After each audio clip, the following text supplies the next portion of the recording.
but that was supposed to represent. Sorry. That was supposed to be a representation of some rapper's mother who recently passed away or something like that. I don't remember specifics. I don't know about that. I really don't. I've not heard of this, but that does sound like South Park. But at least you can become an SJW in South Park. Is that a class? No, but it's a thing. Like, if you go talk to the principal, he can teach you about microaggressions, and if somebody comments a microaggression, you get a free hit on them. Oh my god! Yes, that's an actor mechanic. It's pretty fun. Oh my god! Hold on. I never loved so much microaggressions. Every time somebody says something that's a microaggression, the game stops like microaggression. Take this with you. Go to your room or go downstairs. Thank you. Okie dokie. Alright, hello. So we are live. I'm just gonna go say hi, everybody. Welcome to the world building stream. This is gonna be. We're talking about South Park. Yeah, super casual night. I've got a small to-do list. I got rid of that tiny window because it was just annoying me, and I hated because I like looking at my analytics while I'm doing this.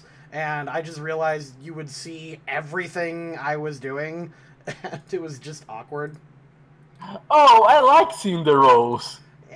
Well, like if you look at it, right now there's just a piece of parchment up there with the to-do list. I don't mind showing you my main screen, but if I got something on the other screen that I might need to look at that, you know, has my like personal info on it, I don't want it there, you know? No, yeah. For the world building streams, that's cool. That's cool. Oh yeah, no, that thing right there for the regular streams is fine. No, I like showing the roles. This is a completely different layout that I use.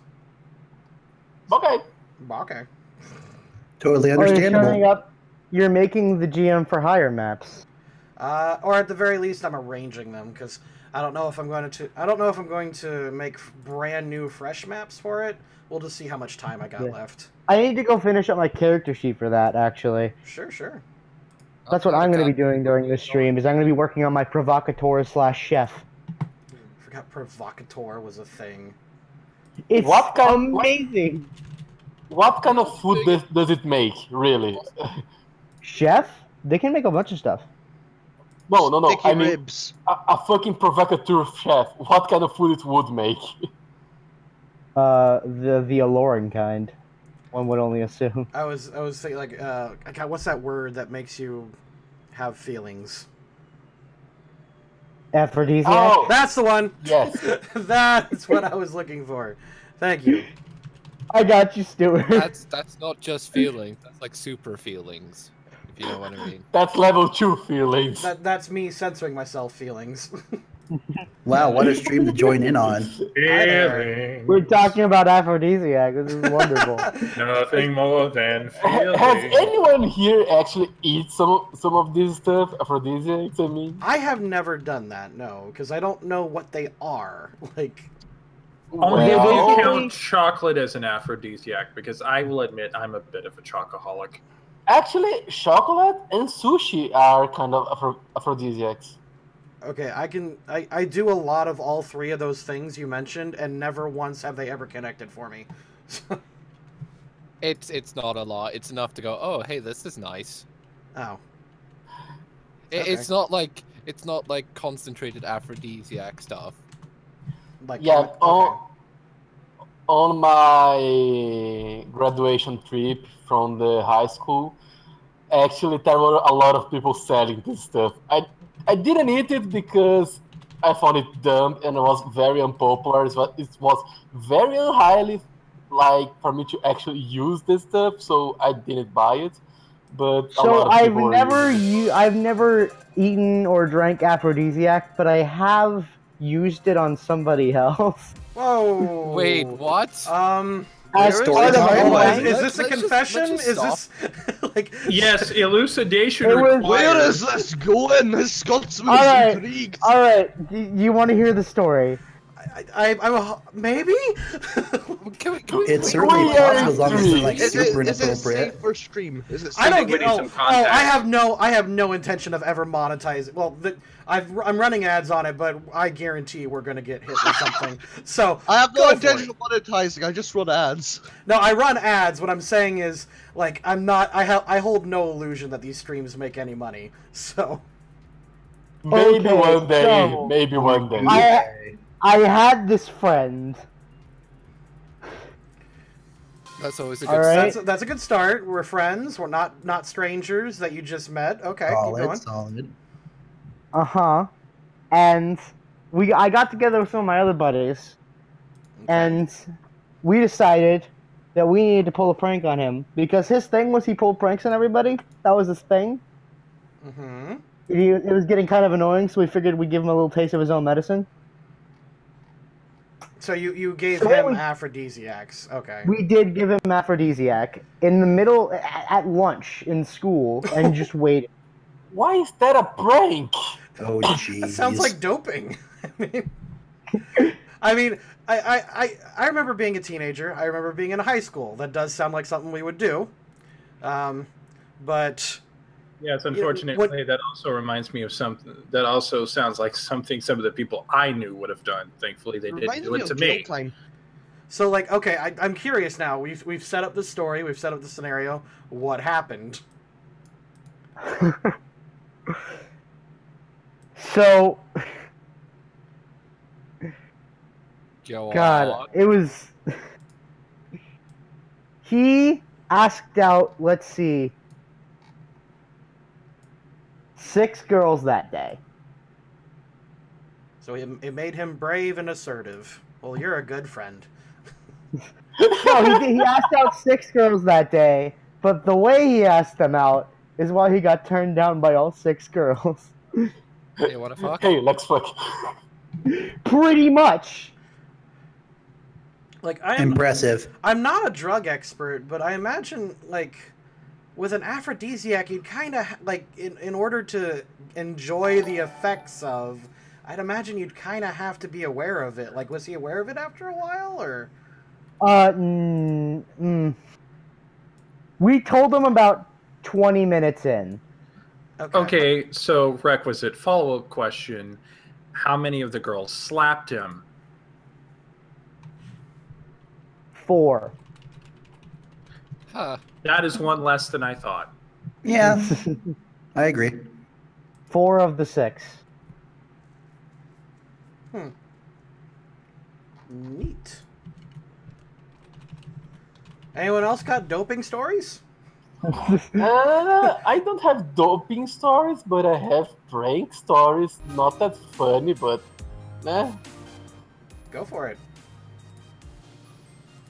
No, it was just dumb shit on middle school and stuff that we went on trips and stuff, and we would light one thing called, I don't know the translation for this. It's called Old Woman Fart. It was a kind of interesting.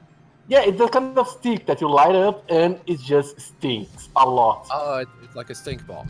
Yeah, but we would go in the night and light these things up and just throw under people's doors and stuff and just wait for them to just start just like, what the fuck? Why though? And we were just starting to press the door and stuff for them to not get out. It was childish stuff, but that was pretty funny.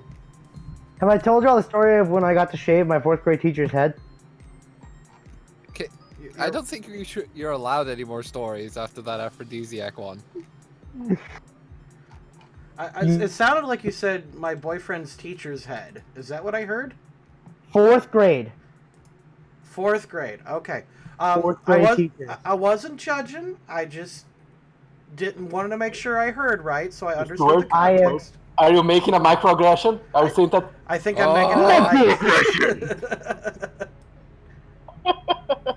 I think I made a microaggression. You get an attack of opportunity on me. I'm sorry. This Alright, microaggression will not stand, man. Give me a moment. Hold on. That's so dumb. We shall attack you with money. I can't believe he's actually rolling this. The best kind of attack. Oh, you're actually in the table rolling this? Yeah. Hold on. Hey, Megan's in here. I see you, Megan. She's deafened and muted. She's deafened and muted. She just wants to hang out to harass me. She wants to listen. She oh, is that not how you do it in this? Stories. No, it's exclamation mark roll. Oh, okay. Exclamation mark roll or exclamation mark R? I'm looking for... What am I doing?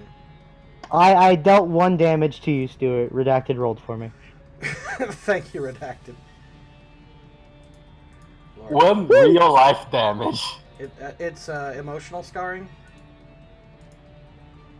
Yeah. I have too much of that. Don't we all? Don't we all? Most likely. I have a bit of that, yeah. So, Hey. provocateur / chef. This is what I'm doing right now. I'm just making this character. Oh my god, Lester commented. So on the list is a ninja village, and someone recommended having a character. So the gym leader is going to be Naruto, aka Boruto's dad, and Watashi. How about no? Somewhere there. I do like the idea of having a character just called Boruto's dad, because I don't know why stupid memes like that always make me smile. I was gonna say, like, why is that even funny? Like, I didn't quite understand the joke of it. It was just a publicity stunt for the new Boruto anime that Crunchyroll did. It's like, hey, you're Boruto's dad's son. And stuff like that. Like, I think the actual... Oh, sorry. They changed every translation of Naruto into Boruto's dad. What happened was Funimation, like, released this promo saying, like all of Naruto is available on not Netflix, but whatever website they were advertising, and you could Funimation see, now, probably. Like, you could see where it all began with Boruto's dad, and everyone's like, "Are you serious? Like, Naruto's been on forever, and now we're calling him Boruto's dad?" So now, and then everyone redubbed it or redid whatever with it.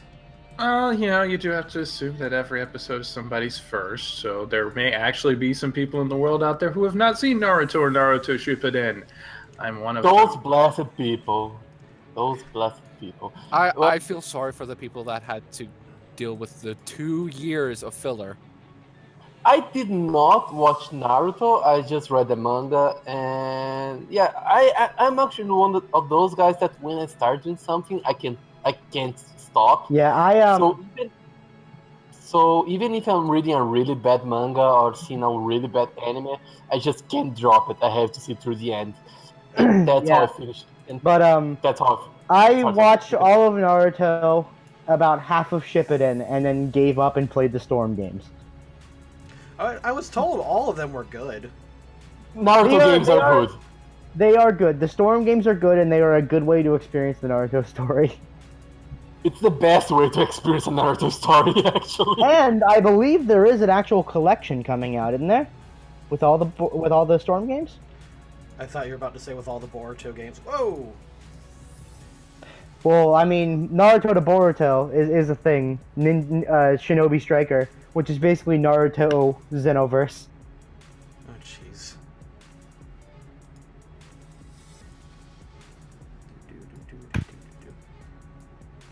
Yeah, it's basically Naruto Xenoverse. It's actually I always thought that should be a thing, because I remember when I was younger, I would just write down game ideas that I had, and one of them was like, you make an OC ninja and you go throughout the Naruto timeline, and you could do, it was like really sandboxy, and it'd be like, hey, you can kill Naruto and try to claim the Kyuubi or some garbage like that.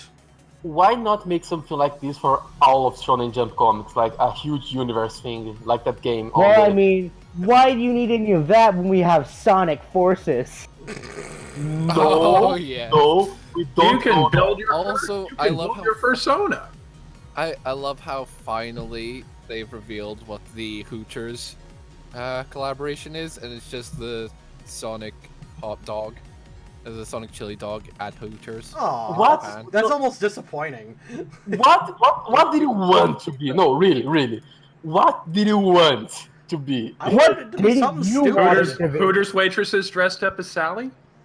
No. Stop it! Stop it! That would have been bad, but it would have been fucking hilarious, and I would have gone to Hooters specifically to see this. Thing is, Fucking furries. It was like 2 months before, like, from the initial reveal to like, here's what we're actually doing with this collaboration. But the fan art that came out from it, my god. Yeah. Some Oh, people were dude. thinking that there was gonna be like a Hooters outfit for the female OC, Oh Jesus. I think that stuff like that. I think there's only one Hooters in my city, and I don't know if I would be able to see something like that even then. But it would be funny, I've never original. never been to Hooters. I never Oh did. god, there's a Persona 5 costume? Yeah, there's a Persona 5 one. Keep my Persona 5 out of your Sonic. I want to keep my good game away. Yeah, I have never been to it's Hooters too late, either. I've Cosney. never It's felt so already happened. inclined to. I for one thing, I don't like chicken wings. Oh, I love chicken wings. You don't have to get chicken wings at Hooters. That's what they're known for, though. I know. For another thing, if I want to get trash food in a questionable atmosphere, I'll just go to Hardee's Hardee's? or Jack in the Box. Yeah, if I really want a really questionable Or atmosphere Applebee's. with my trash food, I'll go to Jack in the Box. Or Applebee's. You know what I find really funny? Those restaurants that you guys talk about that are really bad, in quotation marks, actually here, they are very actual restaurants. They are good restaurants. That's because they probably have actual effort down there. Up here, they don't give a fuck. Yeah. Yeah, And I went to- all the My apologies. problems. I just if I'm gonna go to Applebee's, I'm not gonna go to Applebee's. I'll go to Chili's instead. My Or apologies. TGI Fridays. My apologies TGI for Friday. the swear, for the casual swear there.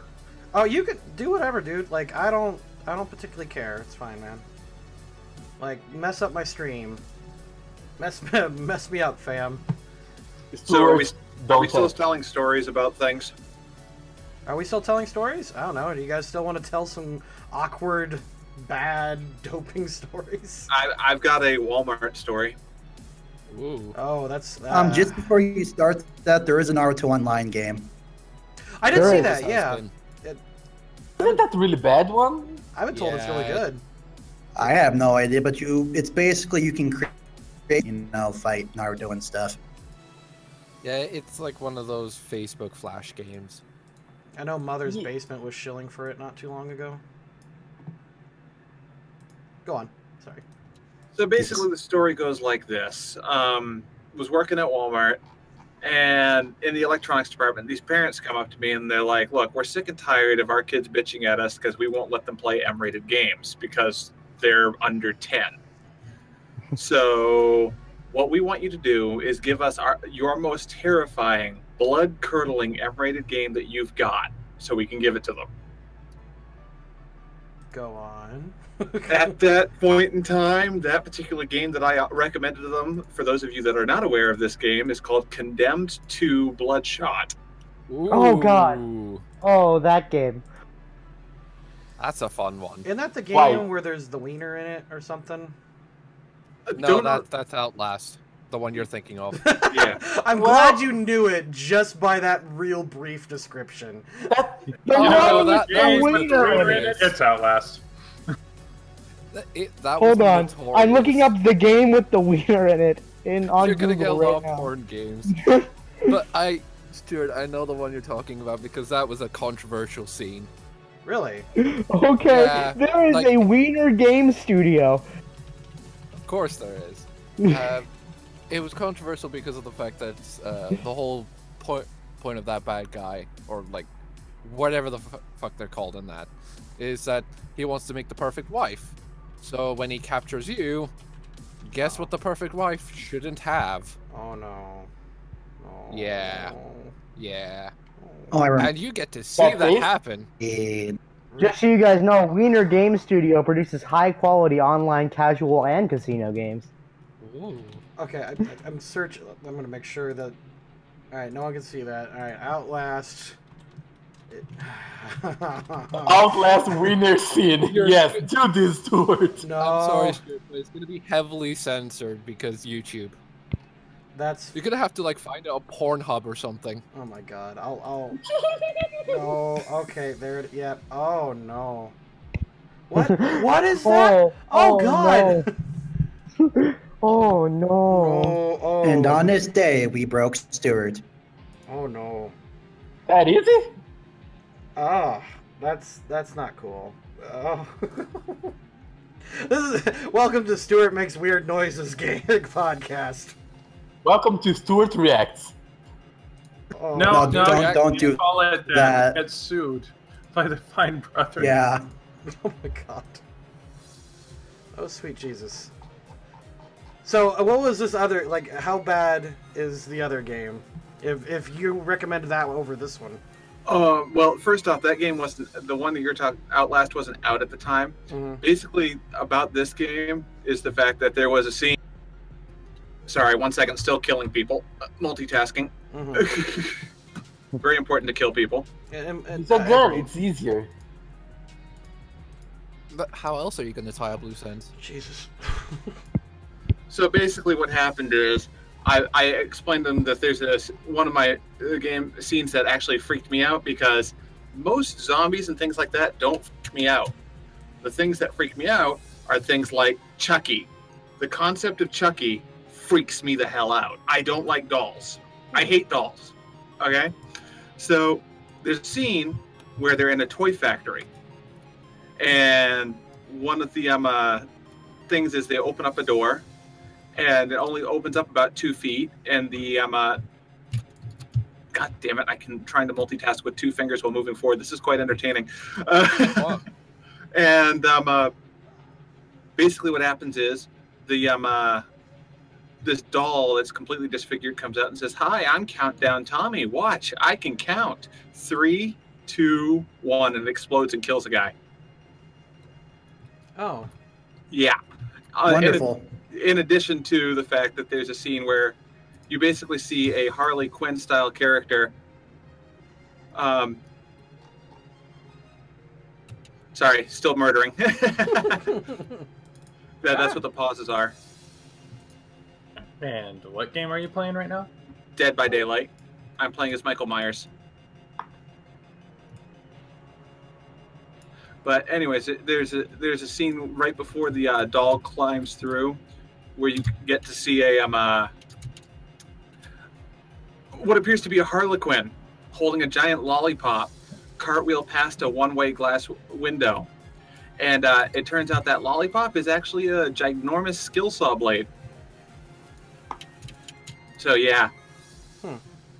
Wait, a giant what? I heard skill saw. Is that what I'm hearing? Stuart. The round part of the lollipop was a giant skill saw blade. Yes. Like a giant circular saw blade? I'll be done for this second. Stuart. Mm-hmm. We make PTU characters, right? Not PTA. PTU, yeah. Yeah, PTU. Honestly, Okay. it doesn't matter because it doesn't matter, but PTU.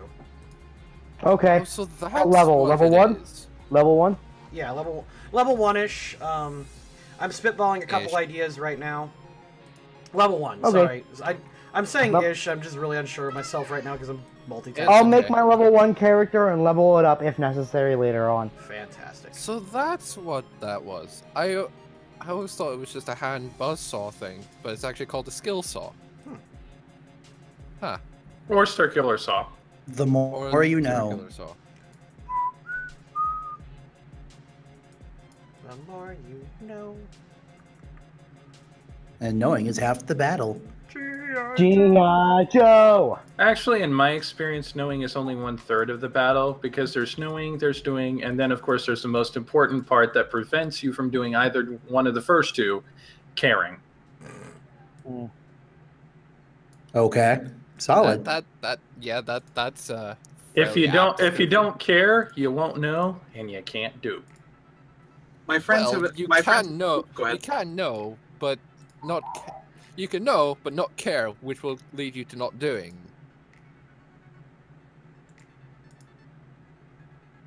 Man, guys, we're getting deep.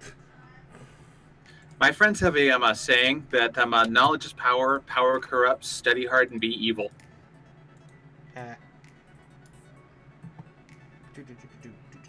So how about them Pokemans? Them Pokemans. Yeah, I'm doing Pokemon things right now. Yay for Pokemans. What sort of Pokemon? What should I do for my stutter? Anything with underdog. I know that. Hi, I'd like an Arceus as my starter, please. I know that. What's his name? Hothead is playing a. I don't remember what his trainer is, but I know he wants to start with a Honedge and fight with it. Okay. I'm gonna start with. Isn't that like bad in the games? Yeah, it entirely depends on how Stuart will deal with it. If he wants to play it, it's Spoiler: fine. he's secretly Lavi's dad. Oh my God. I'll start No. with the Cyndaquil. Is that okay? How's a Cyndaquil sound? Cyndaquil sounds fine. Sounds fine to Yeah. me. Cyndaquil's my favorite starter. Who in here is all part of that Saturday? Or like, is Saturday a good day for you? Saturday's fine for me currently. Mm-hmm. I might just be like a bit late if Scoundrel is late. Mm-hmm. I have no idea what we're talking about. I'm doing a GM for hire because I'm a whore, apparently.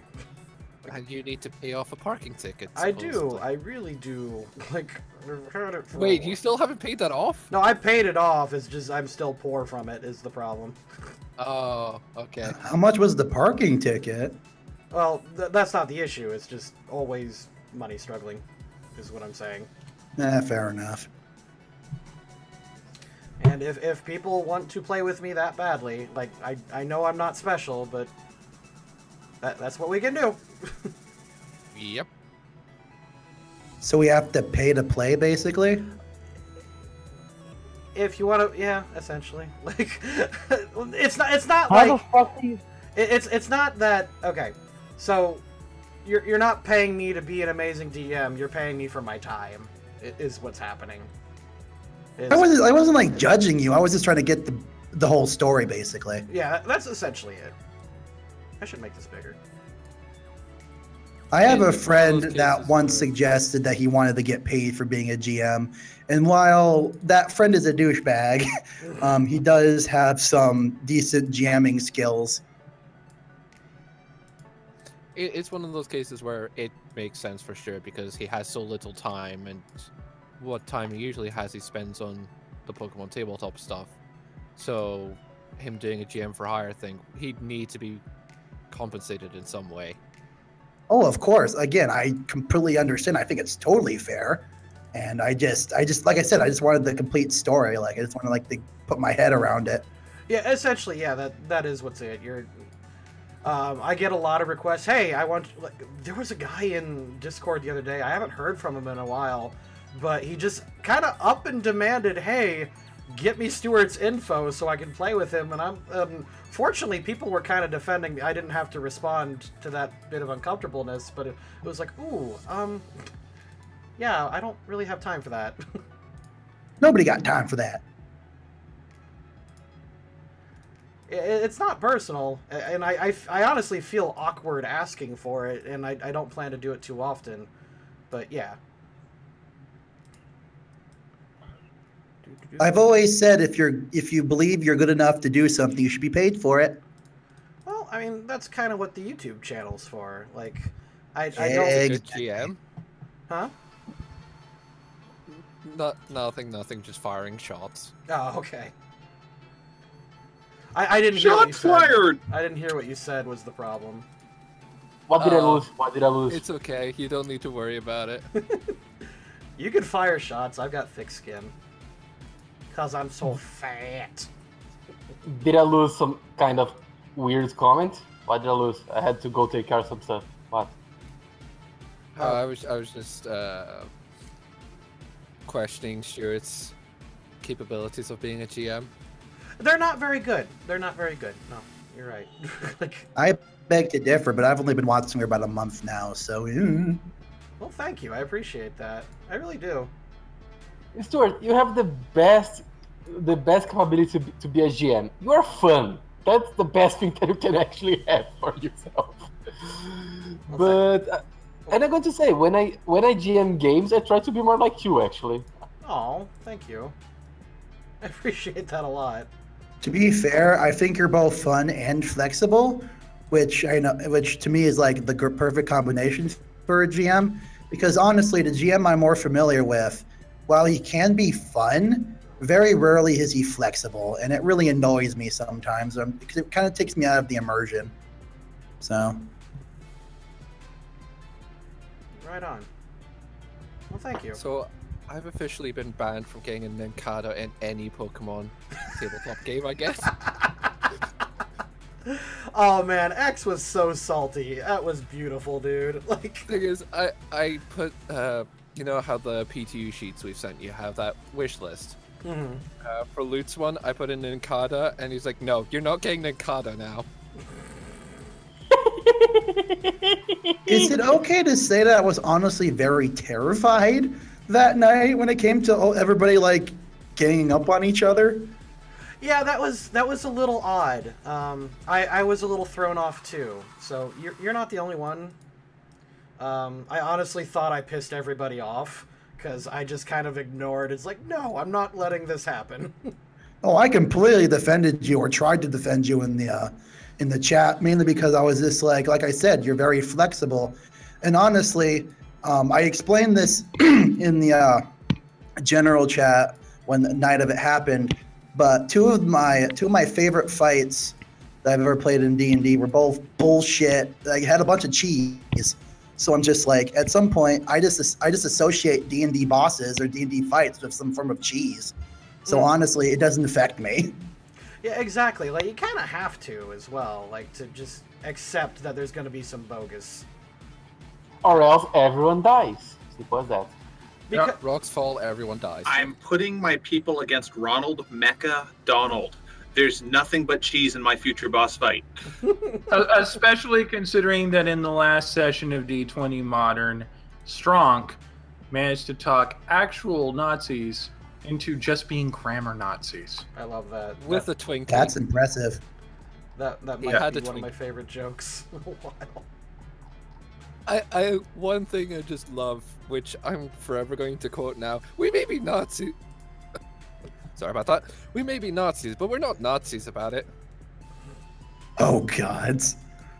Kudos to anyone that actually knows what that quote came from, or at least a variation of it. I feel like I should know. I feel like I should know, too, even though I'm not a movie person, which I'm 95% certain is from a movie. No. Well, technically, it's from a theater, an 8-bit theater. I'm gonna say 8-bit theater then. That's the one. I'm so smart. Look at me. The scene was when the scene was when Black Mage and Fighter ended up in a random encounter, and the Fighter says, "Oh man, these monsters are gonna eat us alive." To which the monsters go, "Human flesh, raw? Oh heavens, no! How barbaric! What does he think we are, monsters? We are monsters, but we're not monsters about it." Oh my God. It reminds me of that line that Zangief said in Wreck-It Ralph. Like, we are bad guys, but we are not bad guys. Just because you are a bad guy does not mean you have to be bad guy. Yes. That was like, Zangief, for some weird stupid reason, one of my favorite characters from that movie. I was playing oh god, I don't know if you guys were there when I told my Dragons of the Grove story, but I turned Zangief into a character in that. It was beautiful. No, I wasn't. You not heard the Dragons of the Grove story? I don't think I haven't. I've never heard this story, but I want to now. Okay, it's not like, hold on, just bringing up this piece here. It's not a funny story. It was just what I call the best campaign I ever DM'd, and it was with some friends. And when I was working at Honda at the time, so I had like all day to think. I was just on my feet for 8 hours a day, and I would just come up with these plots and these characters. And it was after several failed campaigns So, like, I stopped caring about trying to complete something and to just tell a stupid story. And it ended up being really, really good. And a lot of it focused around these characters who eventually became known as the Dragons of the Grove. And the reason they got to be known as that is because they... Oh, man, it's a long, long story. If you don't mind me telling it, I could share it, and I think it's pretty good. Go for it.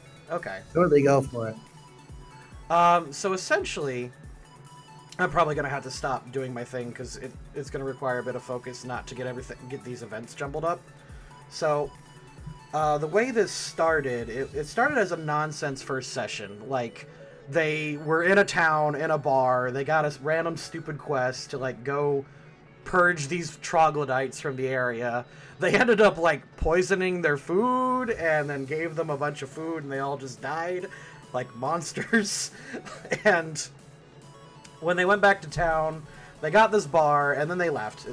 Really, the story begins in the next session. The first session is pretty non-consequential. But in the next one, a bunch of people wanted to start playing. So in order to add all these new characters in, they went to this river, and there was a Salazin, or a snake man, rowing down this river, and he offered them a free ride. And they hopped on, and when they got on the boat, or when they got on this raft and started going downstream, they got jumped by lizard men, and they all got captured. And when they woke up, it turned out they were all imprisoned, and they were going to be sold into slavery at this, like, giant tent thing.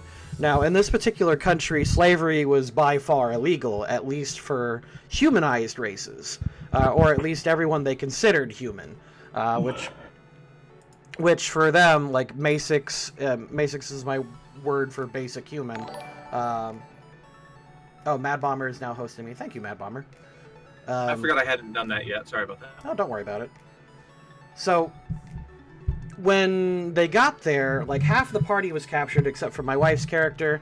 Eventually, they concocted this really awesome plan to get away, where they just caused, like, a distraction on stage. They got away. It was very reminiscent of that chapter of One Piece where Luffy goes up and punches that nobleman right in the face. And it was just really, really good. And they all got away. And which nobleman? Like the ones that you're not supposed to punch. Like, if you punch them in the face, they summon the frickin' navy on you. That was one of the single punches. Yeah, but that was one of the single most awesome moments for me in One Piece. I just loved that so much. It was really satisfying. And was this the guy with the fishbowl head? Yeah, that one. Yes. It was the guy with the fishbowl head. That was amazing. It's the fishbowl head one, yeah. So they got away from that, and they took a carriage, and they're running down the road, or they're retreating down the road, and they eventually get caught up by a bunch of nobles who just wouldn't take it lying down. And when they got jumped, they started fighting back. They had this really cool wagon chase. I love wagon chase scenes. I love them every single time. And they're hopping from wagon to wagon, fighting off nobles, throwing them off, and, you know, the Wilhelm scream, ah! All that stuff. Eventually, they overpowered them, and they killed most of them, and then next session occurred. It turned out most of these noblemen were, like, teenagers, and, like, really young people, and so they're like, oh man, that's not good. Because they were angry, but they weren't monsters. They didn't want to kill kids. And so they took, like, 4 of them captive, and I came up with, like, names for these noble houses. One of them was this elven house, and I came up with a stupid name for, like, house for elves. It was like Ias, and they were like Ias Durathil, and they were twins. I think they were twins? No, they were cousins. Whatever, it doesn't matter. They captured these elf cousins, and then another Masic boy, and then one Masic boy from a house called House Michaels. And House Michaels, I don't know how I did this, but I never have seen a group of people hate a fictional character more than the House Michaels. They fucking hated these people by the end of the campaign. Every chance they get, if they realized House Michaels was connected to it, they was going to ruin it. Like, and it was hilarious. Because the boy they captured... That was great. Jojo. take it to your room, please. Wait. Thank you. So, they captured this boy, and I made him like a very Draco Malfoy spoiled brat kind of person. Like, wait till my father hears about this. And they just weren't having any of that. So, they gathered up all these wagons, and the druid of the party used wood shape to turn it into this big old super wagon. And it was like 5 or 6 wagons just kind of stacked on top of each other. He spent like 18 spells shaping this thing, and they love this super wagon. Like, I could kill them, I could kill their servants, I can kill their friends, but God help me if I touch this super wagon. They got really possessive of it. It was like baby from Supernatural for them. And they eventually started taking these kids down the road as like pseudo prisoners. They're like, we'll just drop them off at their parents. Maybe we'll get forgiven for killing their other kids. Granted, it was totally in self-defense, but they're in a really bad spot. They go down the roads and they find this house in the woods. And this house in the woods belonged to House Michael. And immediately they decided to just like, oh, screw it, we're going in. We don't care about their property. And they especially didn't care about their property when they walked in and they found the stuffed corpses of 2 dryads mounting their fireplace. And the druid and the barbarian immediately just kind of raged at this kid. Oh. They didn't kill him, but that was not happening, because apparently the druid was raised by dryads, and the barbarian was a gnoll named Hogger. And he respected forest creatures more than he respected most humans. But I'm trying to think, like, some of the main characters by the time they were done with this. Really, the story revolves a lot around the priest. He was a neutral priest who wanted to be a necromancer.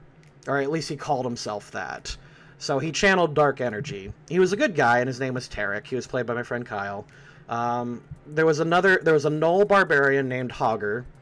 I think my wife... I'm sorry, they mean Hogger from World of Warcraft? Yeah, series? exactly. I know, he wasn't very original, but Hogger actually turned out to be a really interesting character, because Hogger, his goal was to break the cycle of slavery. And he wanted to do that by becoming civilized. And when they went into House Michael's summer home, he stole a suit, and he started wearing it around town. And eventually, when they started getting money, the first thing he commissioned was a pair of glasses that had read magic enchanted into it. Because he always saw humans going, I'm sorry, I can't read without my glasses. And so he started doing that so he could read. And it was really clever. I liked how he handled it. Despite the unoriginal name, this was actually quite a good character. Cecil was pretty good, and those were the ones I remember the most. And of course, I forgot to mention something. When they freed themselves from slavery the first time, way back at the tent, they found this box, and it was a big fancy box. And when they opened it up, thinking there was loot inside, out popped a really classy-looking drow woman, and her name was Yuria, and she promised them, it's like, hey, if you can take me back home, we'll reward you. Now, in the context of my world, drow were almost like a legend. They've heard of them before, but they hadn't been seen in like thousands of years, so they had very little context on how they acted or behaved. And Yuria just started hanging out with the party. She claimed she was a princess, but no one really knew if she was telling the truth, because it's just a stranger in a box to them. But they had Yuria with them, they had all that, and anyway, they reached the summer home. When they got to the summer home, they discovered the dryads, and they knew it was from House Michael's. They immediately just started ransacking the place. There was no money there, but they took everything that wasn't nailed down. They took furniture, they took the bed linings, they took medicine from the medicine cabinet, the poker chips, playing cards, like paintings, like silverware. Just anything to spite these people. They hate, like, I apparently played this little Michael's brat really well, and they just despised him. Like, just frickin' hated him. And by the time they looted everything, including a grand piano that they put on top of their their super wagon, they eventually gave the kid a torch and said, burn your house down. And he did. Bunch of lightweights. They didn't bring a claw hammer with them. Right. So yeah, they took everything valuable. They buried the dryads out back, and they burned the house down. And they started heading down the road. And they got to this town that was like it was a place for like rich people where they would conduct their business meetings and stuff. And they went in disguise, and they decided to go take all the paintings that they looted from House Michaels and sell them at the auction house. And they didn't consider that maybe these paintings are kind of famous, and you know their ownership is tracked really carefully. So they just went into the VIP seats and just sat there selling their loot. And they got caught. Inevitably, they did. But the necromancer Tarek, he did this like really badass like speech moment where I didn't even make him roll for it because it was so good. He like through some magic shenanigans, he threatened to kill the remainder of the boys if they weren't let go. And this is when the father of House Michaels just kind of called off everything. And it was just a bad spot for everybody because they essentially got caught in this big legal situation, but at the very least they had hostages. So realizing their reputation was just screwed, they ransomed off the boys to the father of House Michaels, and they just started running down the road. They just got back in the super wagon and just took off. Eventually, they between taking shifts and stuff, they managed to get south to the border, and when they got to the border, eventually they crossed over. And I'm sorry if I'm a little disorganized here, but they made it to this cave. And there was rumors that this cave would lead into the Underdark. And they're like, oh, okay, so we can kill multiple birds with one stone here. And they went into the cave, and they quickly discovered that this cave was being haunted by a vampire necromancer. And they were like level 5 at the time. They just turned around and noped right the fuck out. Like, we're not even bothering. We're just going. This is way above our pay grade. We have no attachment to this area. We're done. So they left, and as they were leaving, they were trying to figure out a new way to get to the Underdark, and the druid said, hey, we should report this at least to the Druid Grove up the road. And they all kind of agreed. It's like, at least we should tell people about the vampires to at least kind of repair their reputation.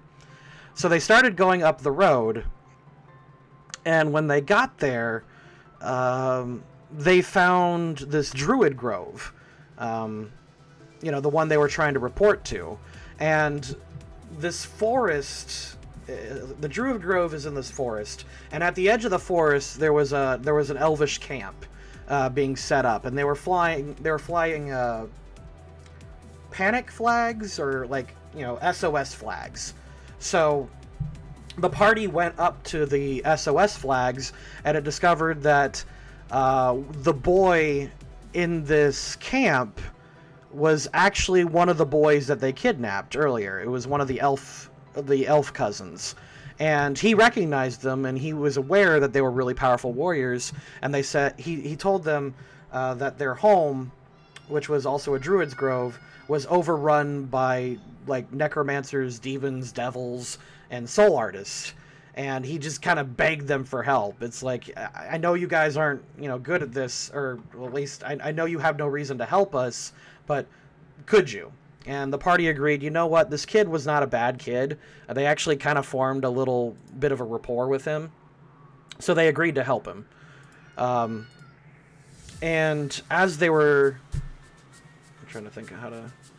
They went into this grove, and it was completely overrun by devils and zombies and crap. And they decided that, yeah, there's no way we can do this immediately. So what they did... I didn't understand how this spell worked. The Drow Princess had a spell called Polymorph, and I thought that I understood that Polymorph can transform you into anything equal to your level, and they wanted to all turn into dragons and then go in and burn everything down. Now, you're not able to do that because breath weapons are a supernatural attack, and you can't mimic supernatural attacks. but I was still thinking along the lines of, we have scientifically proven that dragons could be a thing with fire breath, so I just kind of allowed it. And it made a really cool story, because they went in and they burned all their polymorph spells, and at the time there was like 11 party members, so like 11 gold dragons just burst out of the forest and started just burning everything, you know, purging by fire everything in this druid grove. And these devils and demons and zombies are just panicking, running around as they're just torching it. Essentially what I did to retcon it was the Drow Princess had a piece of mana and whatever, shenanigans. It was cool, so I let it happen. They went into the druid they went into the ancestral home. There was this elf there who was a necromancer, and he was causing all the problems. He saw 11 dragons pop into this room, and in my world, dragons are near extinct. The only ones left were the white dragons, and they actually kind of got wiped out by another party. And so it looked like divine judgment was happening on this elf. So he teleported to the back, and he tried to release this seal of this ancient devil that was buried under the ground. It was an ice devil, but he was like a baron of hell or something. So the party flew to the back. They started, you know, attacking the necromancer. The necromancer somehow managed to pull the demon out, and the demon was way too strong for these guys. Even if each of them were like young adult dragons, he was immune to fire, and he was just way too strong. His numbers were just too stupid high. So the devil got away with the necromancer, but they managed to restore the grove because they had this special... Why was an ice devil immune to fire? It kind of would be the other way around, don't you think? You'd think, but no. In the book, ice devils are immune to fire. Why? I don't know. It's just how it works. Because they're really cold. Because devils and demons are born of the 9 hells and the abyss, respectively, and those are planes where there is a fuck ton of fire. Yeah, so apparently ice devils are immune to fire. And to be fair, the plane where a good chunk of the ice devils are is where Mephistopheles is, who specializes in hellfire. So yeah, that happened. The devil got away, and they used some kind of MacGuffin. I'll be honest, for this particular one, I did find it was one of the few times I used a pre-made module, and it's actually available on the D&D website. It's edgy as hell, but it's pretty good, all things considered. It's called Zatch the Blood Moon, and it's not bad. If I can find it, I'll link it to you. But they used the MacGuffin of the story to bring back the Druid's Grove. They revived this unicorn, and he brought back the Grove, and we waited until next session. The session after that, the Archdruids started showing up, because this was a very important grove that housed that devil. And, you know, this druid showed up and said, "Hey, what happened?" And the party explained the story. And they thought it was so cool that they started calling them. It's like, "Oh, so you're the they just thought it was great. So everyone around them started calling them the Dragons of the Grove. And it was just really, really cool. And they got this reputation of being heroes despite not being able to save the Grove, because they worked their hardest to do it. They became really good friends with the Druids of the area, and that was really swell. Like I said, I'm probably not explaining this well, but... No, it's actually quite cool. Thank you. After that, there was a Druid moot.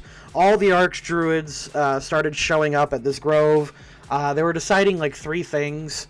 One, like, who would the Druid Grove go to? Who was going to be the replacement Archdruid? And what to do about the humans in the area, because the Druids at the time were pissed off at the humans. They kind of blamed them for everything getting messed up, because it was one of the necromancer in question that caused all this was one of the members of Aesturithil. So I think what happened, I was actually rather proud with how I roleplayed this, because a lot of people just roleplay Druids wrong. Because most of them are, like, polite and like this, oh, nature is good and all that nonsense. But in reality, they're not much better at talking than animals are. That's all they hang out with. So I remember my cousin, when the druids started to fight with each other, she was like, fight, you know, Pokemon aren't meant to fight, not like this, that kind of bullshit spiel. And they're like, no, this is how druids moot. And so this discussion went on for frickin' months. Or not months, but weeks. So they're less magic hippies and more just like mountain people. Yeah, they're more like mountain people. Hey, give me that. My friend made a druid that he insists for me that he always wants to be in cow form, and I'll allow him, just because. Nice. Well, one of the things I like to do when I make a character is to, this is one of my favorite things to do, is to take the, like, stereotype of that character and ramp it up to 20. Is my favorite way to play a character. Like, when I play Paladins, I'm like, come at me, knave, aha! It is one of my favorite things to do. What? No, sorry, JoJo's doing her thing. And oh, okay. She wants to play. She wants to play Mario Kart, and it's in here. And no.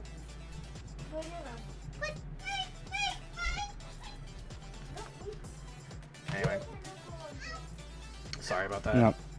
So there's more to it, but oh, sorry. There's more to it than that. But I'm gonna go ahead. No. There's more to it than that, but I'm gonna pass for now. For lots of reasons.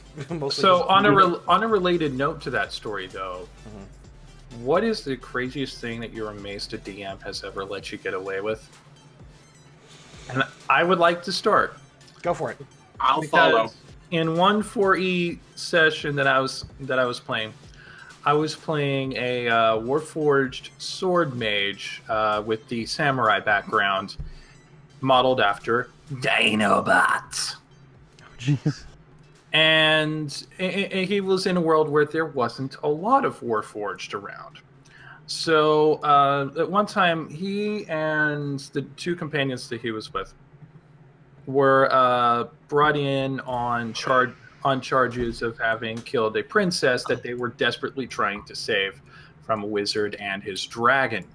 And of course, it was like almost like kind of a kangaroo court. You know, you had the lords of the city all there as the jury there, and one of the lords actually had to recuse himself because he was the father of the princess, so he was acting as the accuser in this.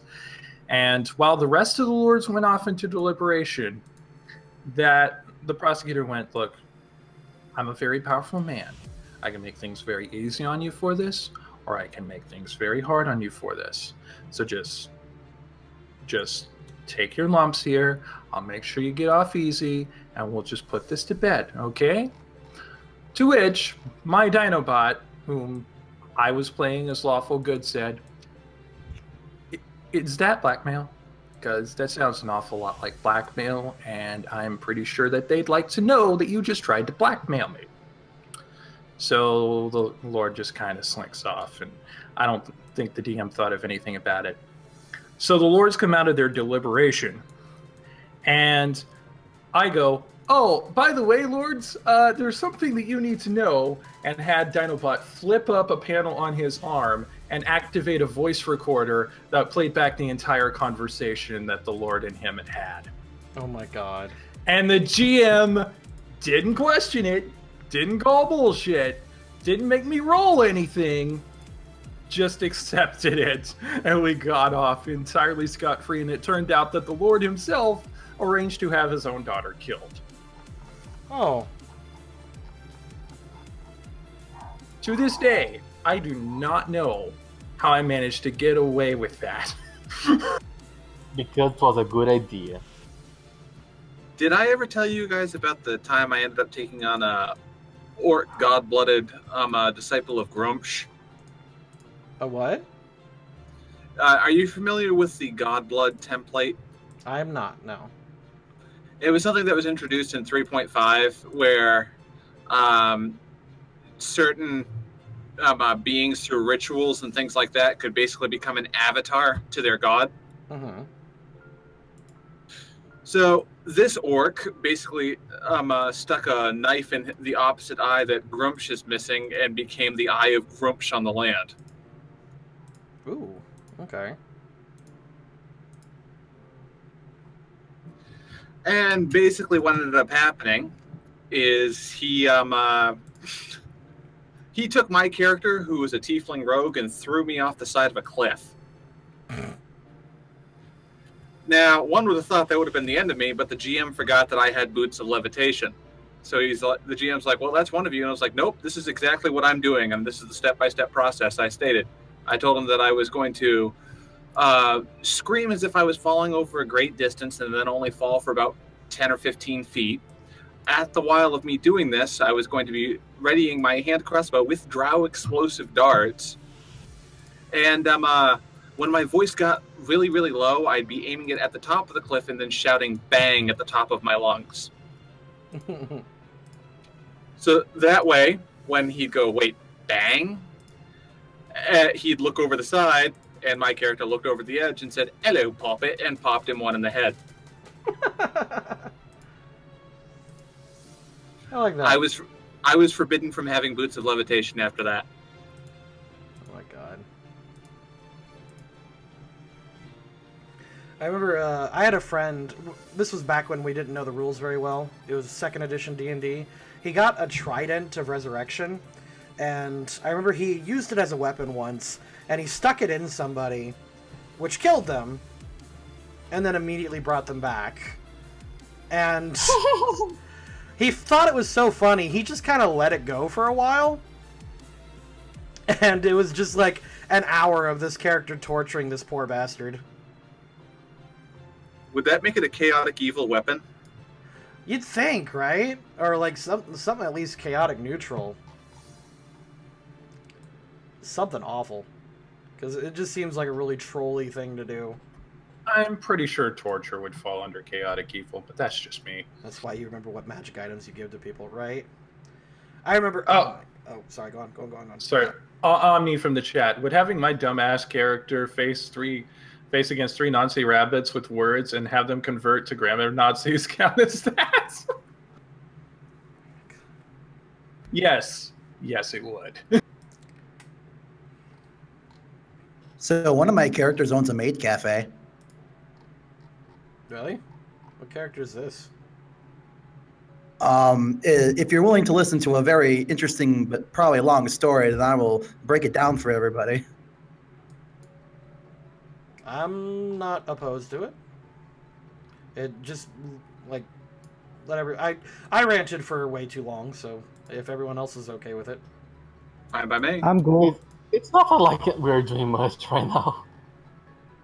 So, it was a group of 4 and the GM.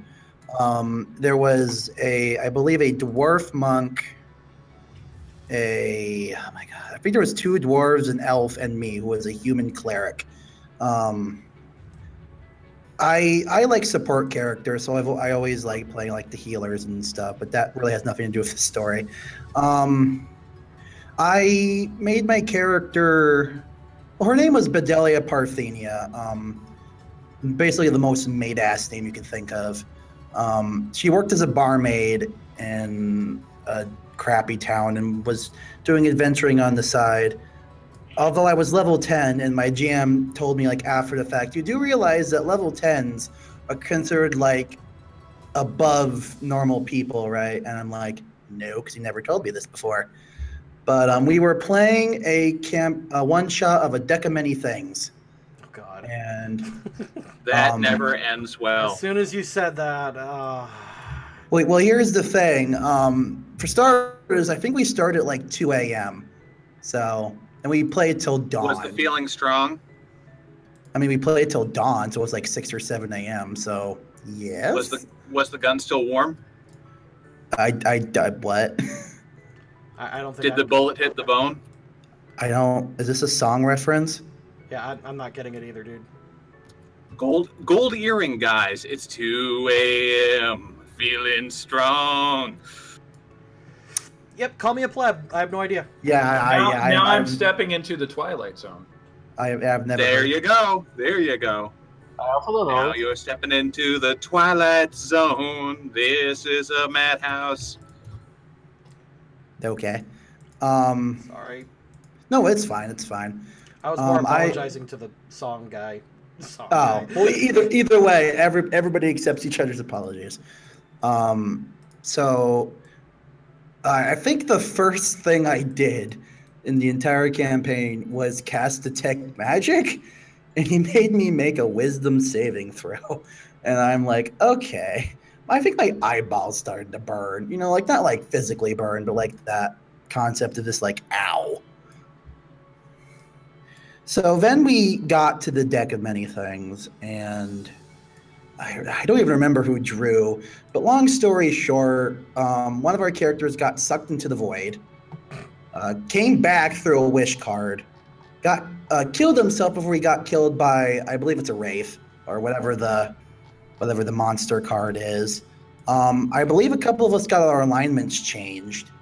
I believe an assassin was also summoned at one point to kill a character on a later day. I summoned a knight that basically became my sister.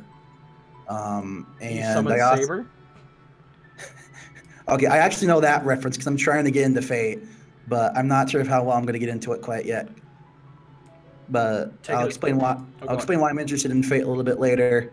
But I named her Sonia, which is ironic because there was another Sonia in a different campaign, so I had to spell Sonia with 2 N's. So that was weird. And then I also summoned 50,000 gold, I think is what, yeah, through golds and jewels, basically. I spent, I think, 10,000 of it to revive a party member just so they could have some fun. And then I think we cheesed the Fate card so much because the GM knew what he was doing, but just wanted us to have some fun, to the point where we got to the wish card. And basically he rolled, I think, a D4 to determine how many of us would actually get a wish. And he rolled a 4. So each of us got a wish. The dwarf monk, I think, became a drunken master and basically was this like, I want booze. I forget what the elf characters did. I don't even remember. I don't think it matters at this point.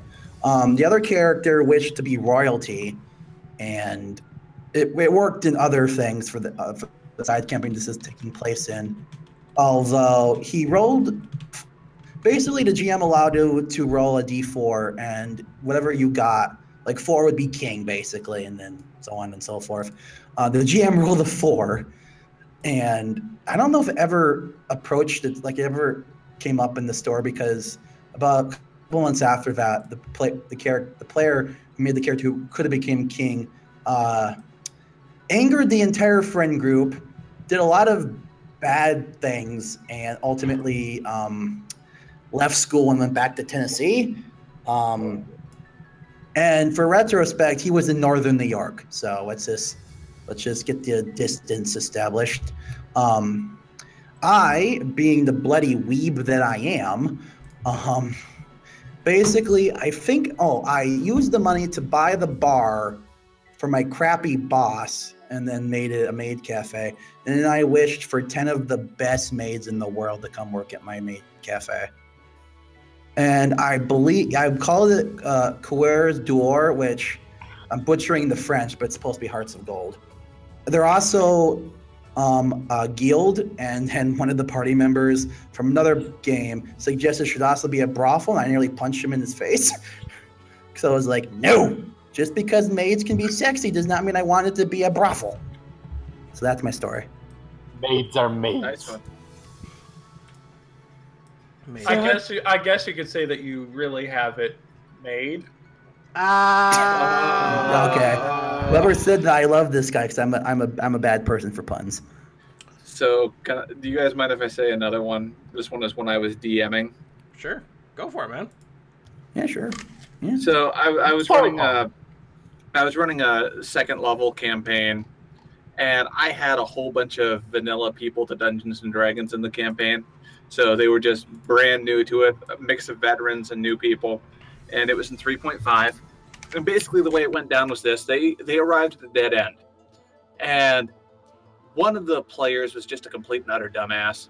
to use the example of what happened previous to this, them reaching this dead end, they defeated a whole bunch of oozes on this rickety bridge, and the guy with wings glided down to the bottom to see if there was anything down below, and lo and behold, there was some 2 corpses that had fairly decent quality half-plate armor. So he shouts up top, "Who wants half-plate armor?" To which the person says, "I do." He looks at me and says, "My character steps off the cliff." That's how stupid this guy is. Okay, the only reason he survived is because he was a dwarf. All right, so he basically, what ends up happening is they're in this dead end, and he looks at his character sheet and he says to me, "Hey, it says here on my sheet that dwarves have this thing called stone cunning.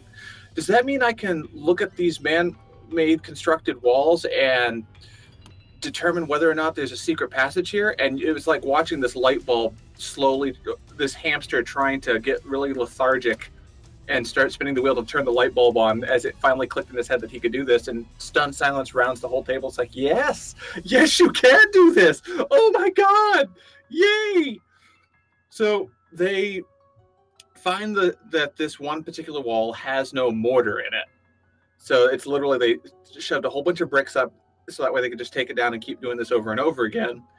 And the samurai looks at the half-ogre barbarian, looks at the wall, looks at the half-ogre barbarian again, and just grins and steps out of the way. And the half-ogre goes into full rage and does a charge at the wall. And they've been at this for a while now, so I rolled to see if anyone heard them. Turns out they had, and I said, for role play terms, what ends up happening is there's a person on the other side of the wall as you start your charge. He pulls out one brick at eye height and looks through and sees the massive pecs of the half-ogre running right at him as the whole wall basically explodes and he gets crushed underneath the half-ogre in the rubble. And it's like, what do you do now? It's like, well, I keep running. It's like, you're going to run down the stairs? It's like, yep. Okay, roll. So he rolls. He keeps running down the stairs. Someone sticks their head out of the way. And basically this whole thing was supposed to be a boss fight. And they ended up splatting the boss against the wall at the end of the stairs, like roadkill style. Reinhardt from Overwatch? Basically, yes. Yes. Awesome. I also have a GM story from when I was a GM. This was in the first session of my campaign, where I also had a bunch of noobs. There was only one person who had played before, and they'd played a lot of Dungeons & Dragons. They were the bard of the group. And their first decision was after because what happened was, they had been locked in, like, they had started off locked in a prison cell. And then when they got out, they found their weapons and armor in a pile. And the bard's like, I'm gonna try and steal from the pile. So everybody makes checks. He succeeds. I said, alright, you're able to take the rogue's, his name was, the name of the rogue escapes me, but you're able to take the rogue's short sword from the pile. And then he crafts this tale of how this sword is the greatest sword of all time, the legendary Dopender of Gilded Hills. And he convinces everybody that this is indeed his sword, the legendary Dopender of Gilded Hills. And he eventually was able to enchant it heavily to where it became the best sword ever. And now he just wielded the sword that he stole in the first campaign through the entirety of the campaign as Dopender, the Blade of Gilded Hills. And it was the most glorious thing I've ever experienced. The meanest thing that I ever did to my players was something similar. I made them go through this lengthy process of helping out this old man that was extremely eccentric.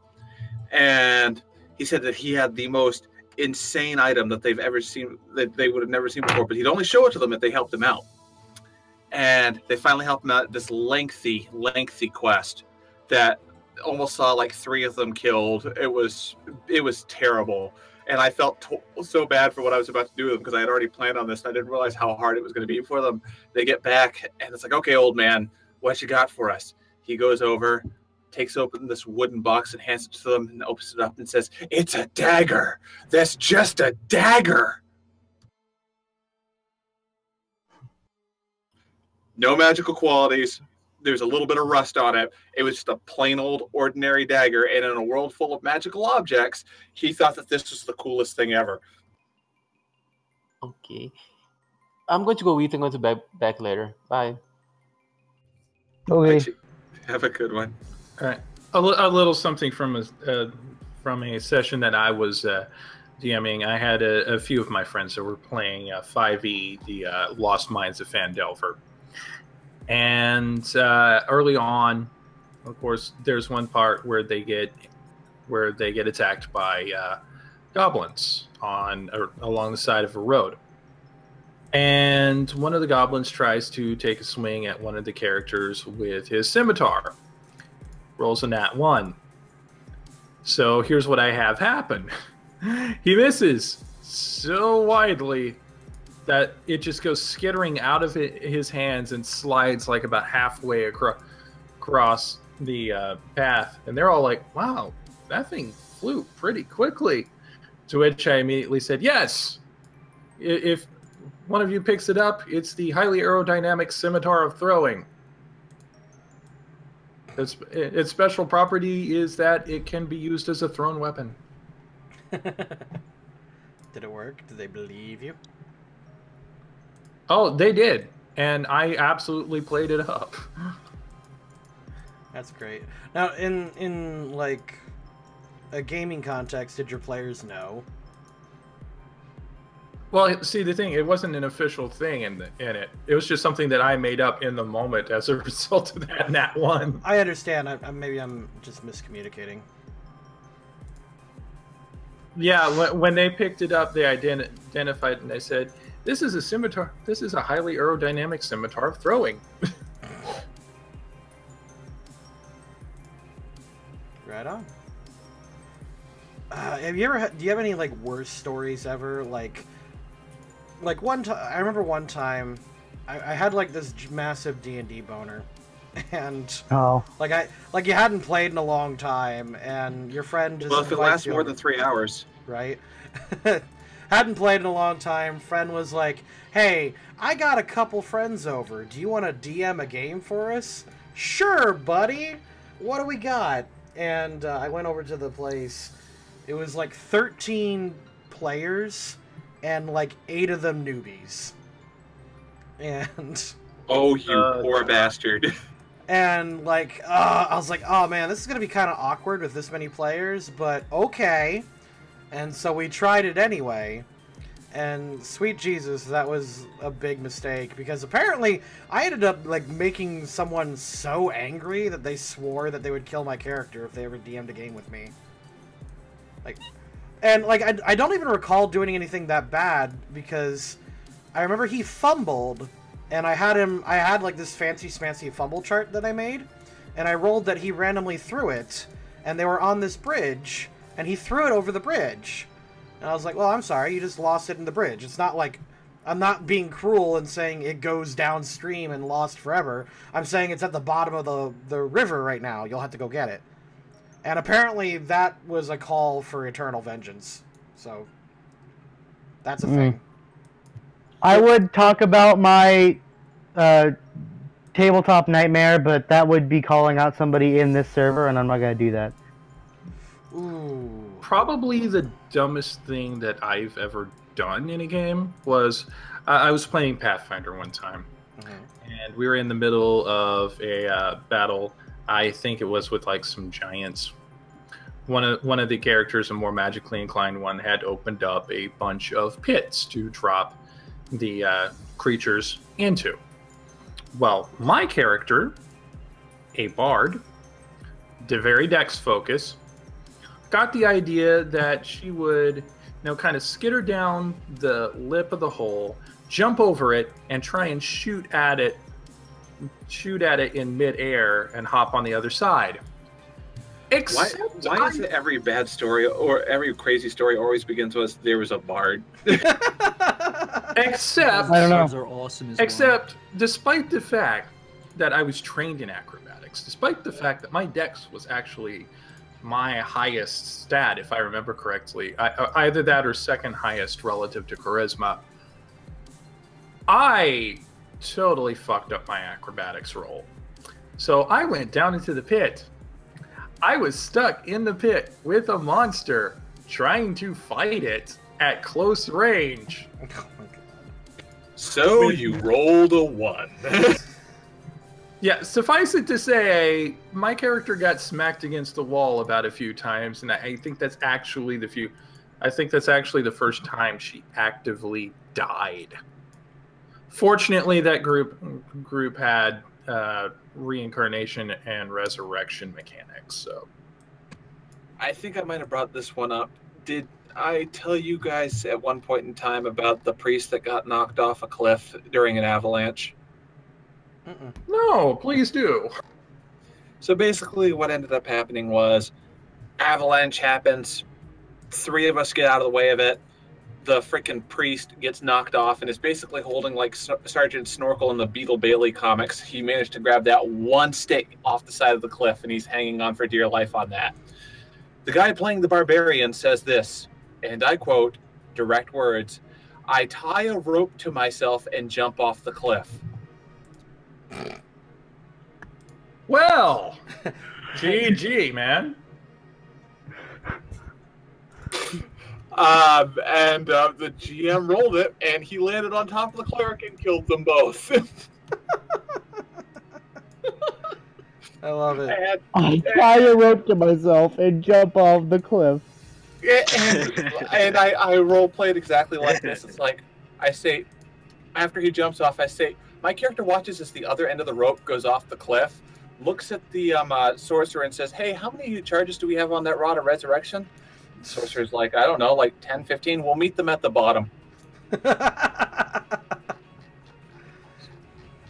So let me tell you why I. But real quick, hate I've got to Two take Horse. off. I got to get ready for work. Take it easy, dude. Okay. Bye. Oh hey, also, Lowland Crew, can you please make your streams earlier so I don't have to be awake in the middle of the night for your streams? Thank you. What do you want me to do? Start your streams a little bit earlier. Please. This is the earliest I can do, man.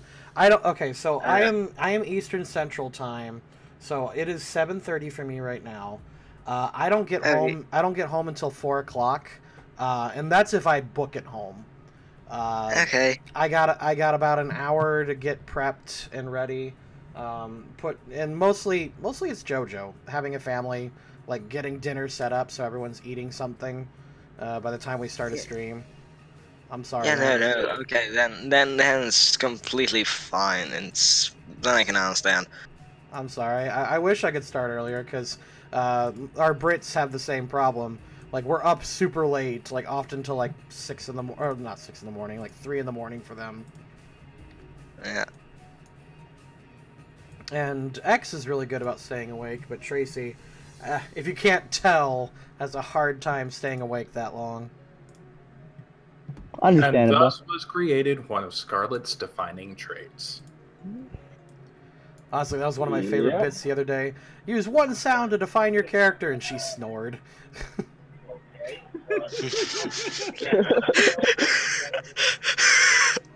My favorite thing about last stream was I was just yelled, "You're a maniac!" and ran away with strike freedom. I'm glad you did like your cameo, right? I didn't like ruin the experience for fun. you. It was fun. I liked it. Okay. Sucks that I lost though.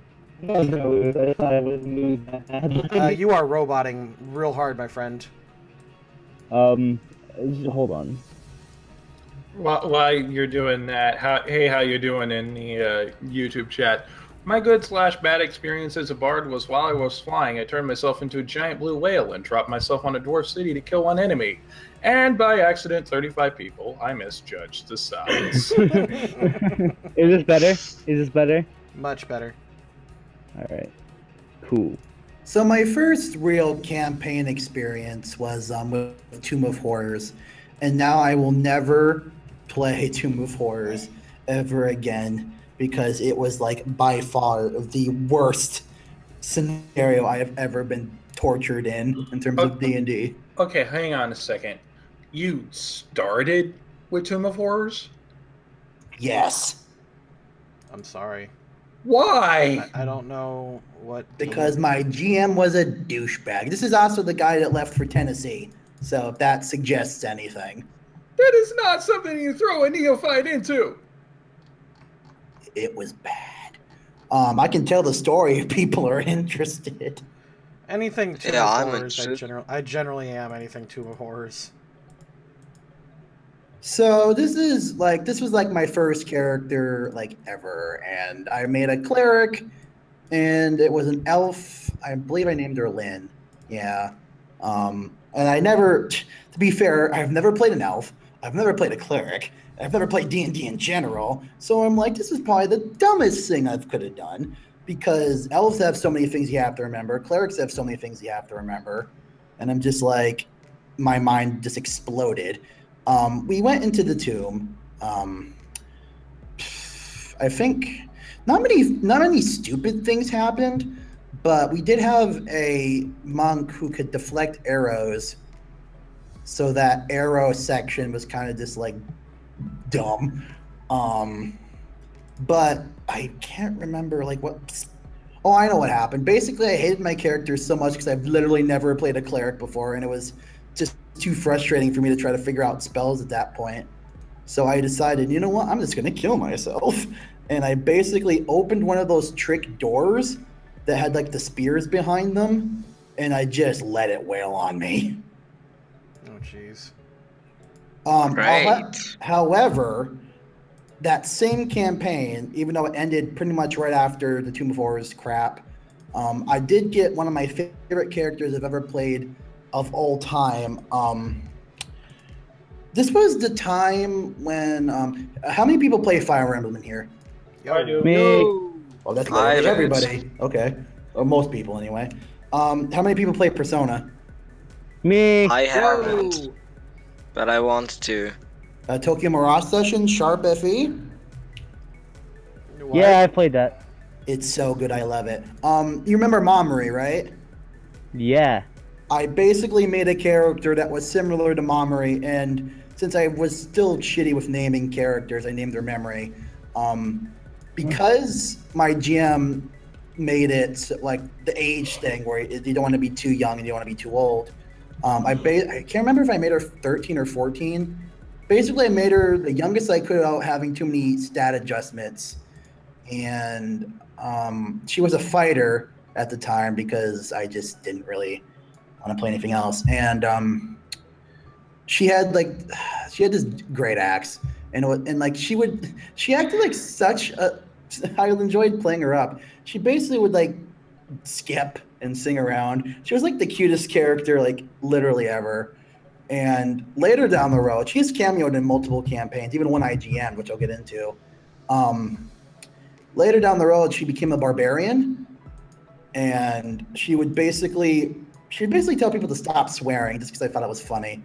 And then one point, She's Captain America.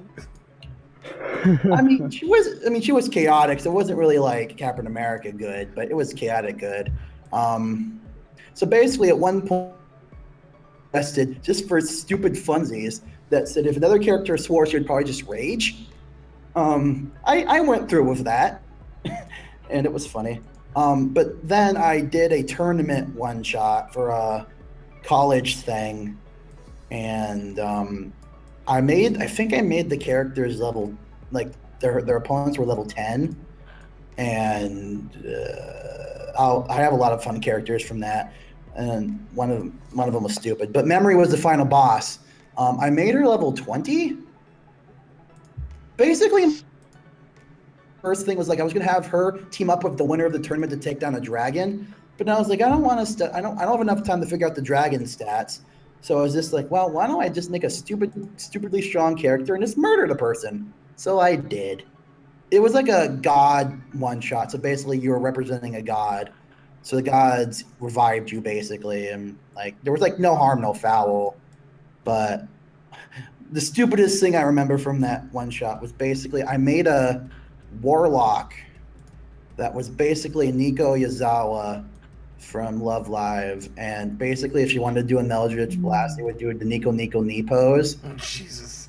And then I think she died like the Terminator. Like she was either buried in sand, or she was like buried in sand, did the Terminator thing, or she was stuck in some sort of wall of fire. I can't really remember. No, I remember what happened. She was fighting she beat down a Minotaur because he rolled poorly, and that was hilarious. She fought I think it was a favorite soul of some sort of sand god. And this thing, I can't remember who. I think I beat that character too. Can't remember. But basically, the player didn't really like Nico, so basically we had like a offhand thing where basically he beat me. I can't remember what happened. It doesn't matter. But basically, we had like a one-on-one stupid thing where it's just like his character wanted to kill my character just because he doesn't like Nico. It was like funny. Her name was Nicoletta Lombardi, just because I'm like I said, I'm very bad at naming things. I have another story for when I was GMing. I'm gonna go. Bye. Oh, see ya. See ya, Kev. Bye. One of it was the fact that what was it? It was in the same campaign as the one with the bard who had Dope under the Blade of Gilded Hills. I have to say the full title every time I say the sword, but our paladin, I forgot his name too, but it's whatever. He was a silver dragonborn paladin,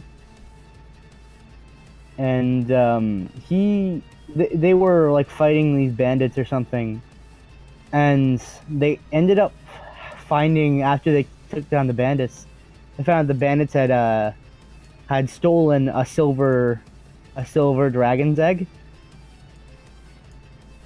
and they had this silver dragon's egg, and I didn't want them to end up actually being able to get this silver dragon because I didn't want them to break the game. So what I did was I waited until it hatched. I waited until it hatched and let them bond with it a little bit. You evil bastard.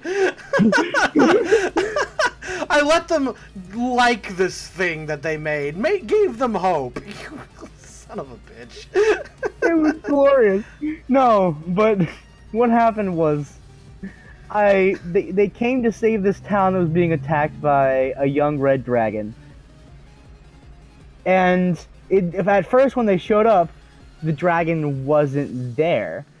And then the paladin was holding on to the dragon. They named the dragon Eustace. He was an adorable little silver dragon. But until I killed him. Until he died. And then they just heard the wing beats of the dragon.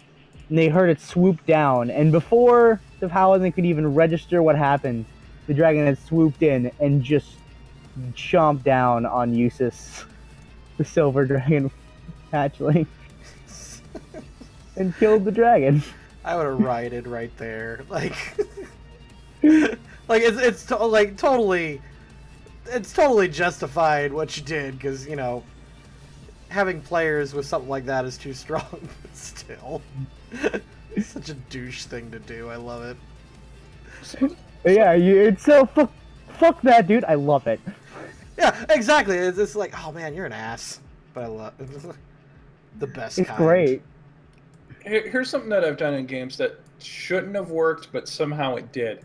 There was this one brief time when I was around Portland, Oregon, for a while. I had moved up to the Pacific Northwest for a few months to try and find me a job up there and get away from where I live. And I was part of D&D Encounters at a game store there in Portland. And I was playing I was the cleric of the group, and I was the only good character of the group. Everyone else was unaligned or even evil. But it worked in this particular instance because this was a worst case, like, apocalyptic scenario. This was like everybody, pretty much magic was damn near fucked, and everybody had to get on board to restore the balance because otherwise, I believe it was Lolth, the chaotic goddess of the Drow, the Spider Queen, was going to take over. Yeah. Ah, yes, the spider bitch. Yeah. So yeah, I was a lawful good amongst the crew of unaligned. I'm sorry to interrupt. Lolth, correct me if I'm wrong, but isn't she the one that made Dritz her champion? Or what? However it's pronounced. Well, yeah, she is the goddess of the Drow. I understand, but like, man, I never liked Drow society. I always thought they were just like the dumbest things. But no, sorry. Go continue. That's because they all live in fear of Lolth. I understand, but like, have you read the first 3 Drow books or whatever they're called, or like the origin story? No, I can't say I have, but I know about most of Drow society. Like, well, it's different than how they say it. We completely interrupted his story. I promise I'll get back. I'll let you have the mic again. But I just remember they tried to justify how this society worked. Look, I'm real happy for it, and I'm gonna let you finish, but... I just remember hating reading this because it was so edgy and dumb. Sorry. Back to you, man. I will not do that again. Yeah. It's all right. Anyway, like I said, I was the only good person amongst this group. So basically, I ended up becoming the de facto face, which is all right with me. You know, I like being that role. Kroll, Mad Bomber knows that very well, as Redact did in Stuart. But yeah, there is actually kind of a 2-part story, because the first part was we were having to talk to this dwarven king because, you know, we're basically trying to marshal up as many people as we can to try and figure out just what in the bloody hell is going on here, or in this case, the bloody abyss is going on. And of course, while we're there, the dwarf king is like, you know, if there's anything that you need from me, just ask and we'll see about doing that. And this one kid who's playing an executioner assassin was like, who had, in the previous battle, after we killed a bunch of goblins, carved the face off of a goblin. I reiterate, this was a kid. I don't think it was any more than like 10 or 11. Jesus. Asked, yeah, can I, is there any place where I can get like some needle and thread? Because I've got something that I need to make a mask out of. I just look point blank at the DM and go, I'm not asking for that. And in character, the DM responded, I admire your wisdom, lass. And a little later on, I was still a part of this group. It was like the next week. And we were in a situation where we had to send someone down to get some orcs in line. We had to send someone down as a champion. My character is lawful good, priestess of Halor, you know, god of light, brightness, and good, and all that shit. Our fighter is lawful evil and a devotee of Asmodeus. Well, he is selected as the champion for us. So my character goes to him and sends him off with her typical benediction, may Paler's light go with you. And for a moment, everyone are like, wait, did I just fuck up? I think you roboted a little bit. Yeah. But yeah, I sent her benediction, may Paler's light go with you. And both of them were like, you know, I'm Asmodean, right? Oh. Good luck then?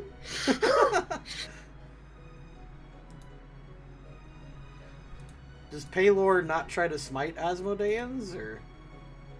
Well, again, I play lawful good as not raging dickhead anyway. Yeah, Paylor doesn't really smite anybody. Oh, yeah, really? yeah, and besides that, I don't play lawful good as dickhead. As long as you're not like doing something way out of bounds with your evilness, any good character of mine is gonna even if they're lawful good, is gonna be like, whatever.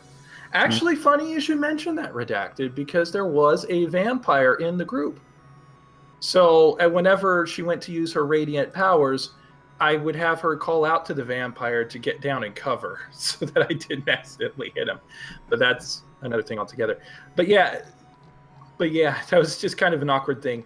I'm highly convinced at some point, if I'd have been able to continue playing with that group that far, there might have been some kind of awkward friendship between the fighter and her or something. I don't know. Yeah, but Paylor isn't really the smiting type. I'm not too familiar with the D&D canon. I just remember, like, I did not care for Faerun. I didn't care for... Mostly because I remember reading that Drow Society thing, and they try to justify that it's like a totally functioning society, guys. This could totally happen, and I'm just like, no. Despite constantly living in fear of being turned into spider people. It doesn't... Well, and I remember reading the D&D books, like, Drow Society almost made sense. Like, if you can kill someone and then take over their position, but you don't always want to... So, like, let's say I own a shop, and I get... Or, let's say you own a shop, and I kill you, and I take over your business. Like, legally, I just did. But let's say your investor or your supplier realizes I'm terrible at owning a shop, and they have someone bump me off and get someone more reliable there. So I was like, okay, that kind of makes sense. Well, here's the root problem with Drow Society. Mm-hmm. Their patron goddess is the goddess of lies. Yeah. Which is why there's so much duplicity and backstabbing and awfulness, because they're just doing what Mama tells them. Yep. There's also one time during my campaign where my party were complete and utter idiots because they were traveling and they were looking for a temple to Bahamut so that our paladin could go pray because he was a paladin at Bahamut. Go figure. And they found because they rolled really bad when they were looking for a temple to Bahamut, and they ended up finding in the outskirts of the district with all the temples a temple dedicated to Erenthul. Oh, jeez. And our cleric decided, alright, I'll walk right in there with reckless abandon to what might happen to me. And they ended up fucking getting attacked by a fucking cult because they went into a temple dedicated to Erenthul with reckless abandon. Jesus. Just for those who don't know, Erenthul is the god of envy and slaughter. Thank you. I did not know that. Yep, god of envy and slaughter. Seems like a swell person. Well. And yeah. Actually, a lot of what I don't understand in the D&D canon is why do these people worship these, like, openly evil gods? Like, what do they get some kind of benefit from it? Like power. Why did people? Why did people? Do people like the Old Testament gods? The same thing. Like you don't really have to question faiths. Weird. Well, like in D&D's case, the good gods are more okay. Let's take a hands-off approach. People are doing fine, while the evil gods are. I'm going to give you all the shit. Here you go. Worship me. A power corrupts kind of situation. I like the evil gods. They sound like good people to me. I will give you all this power. Just serve me and me only, or I'll kill your ass. I don't like going on either side of the spectrum when I'm a paladin or a cleric. I like getting like neutral good, like stuff like that. That's why I love being oracle, so that you're just not tied to a deity. Of course, the oracle curse can kick you in the ass.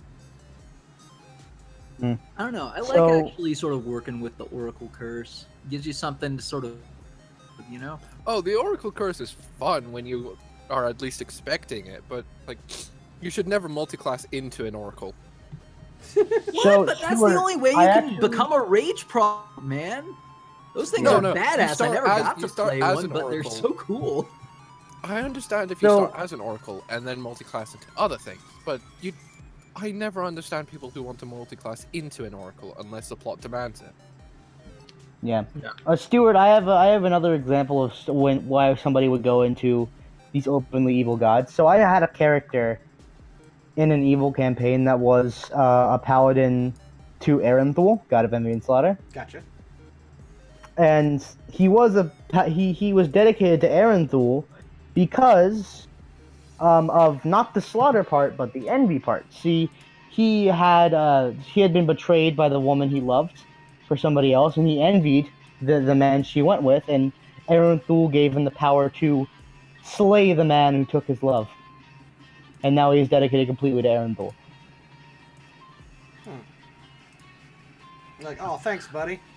Yeah, I think did he ever get his woman back, or? Like I say that so possessively.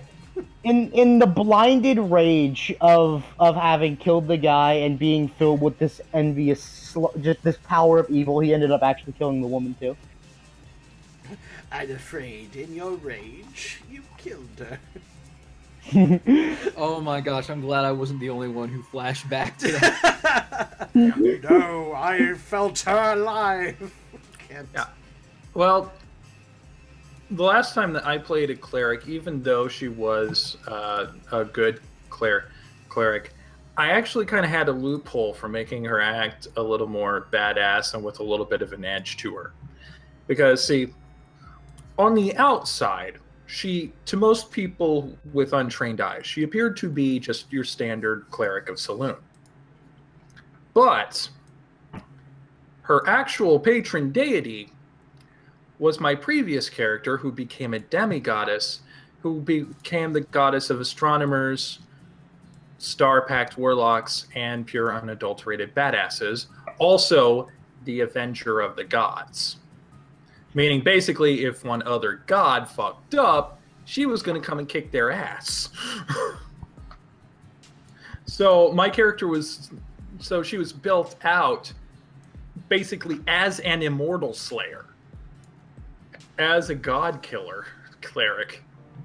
So even though she was good and she was following her patron deity's instructions as a good cleric should, she still had a lot of edge to her. I've played cleric only once. And I was a cleric of what was I cleric of? Hold on, let me try and remember. I was a cleric of Lyra.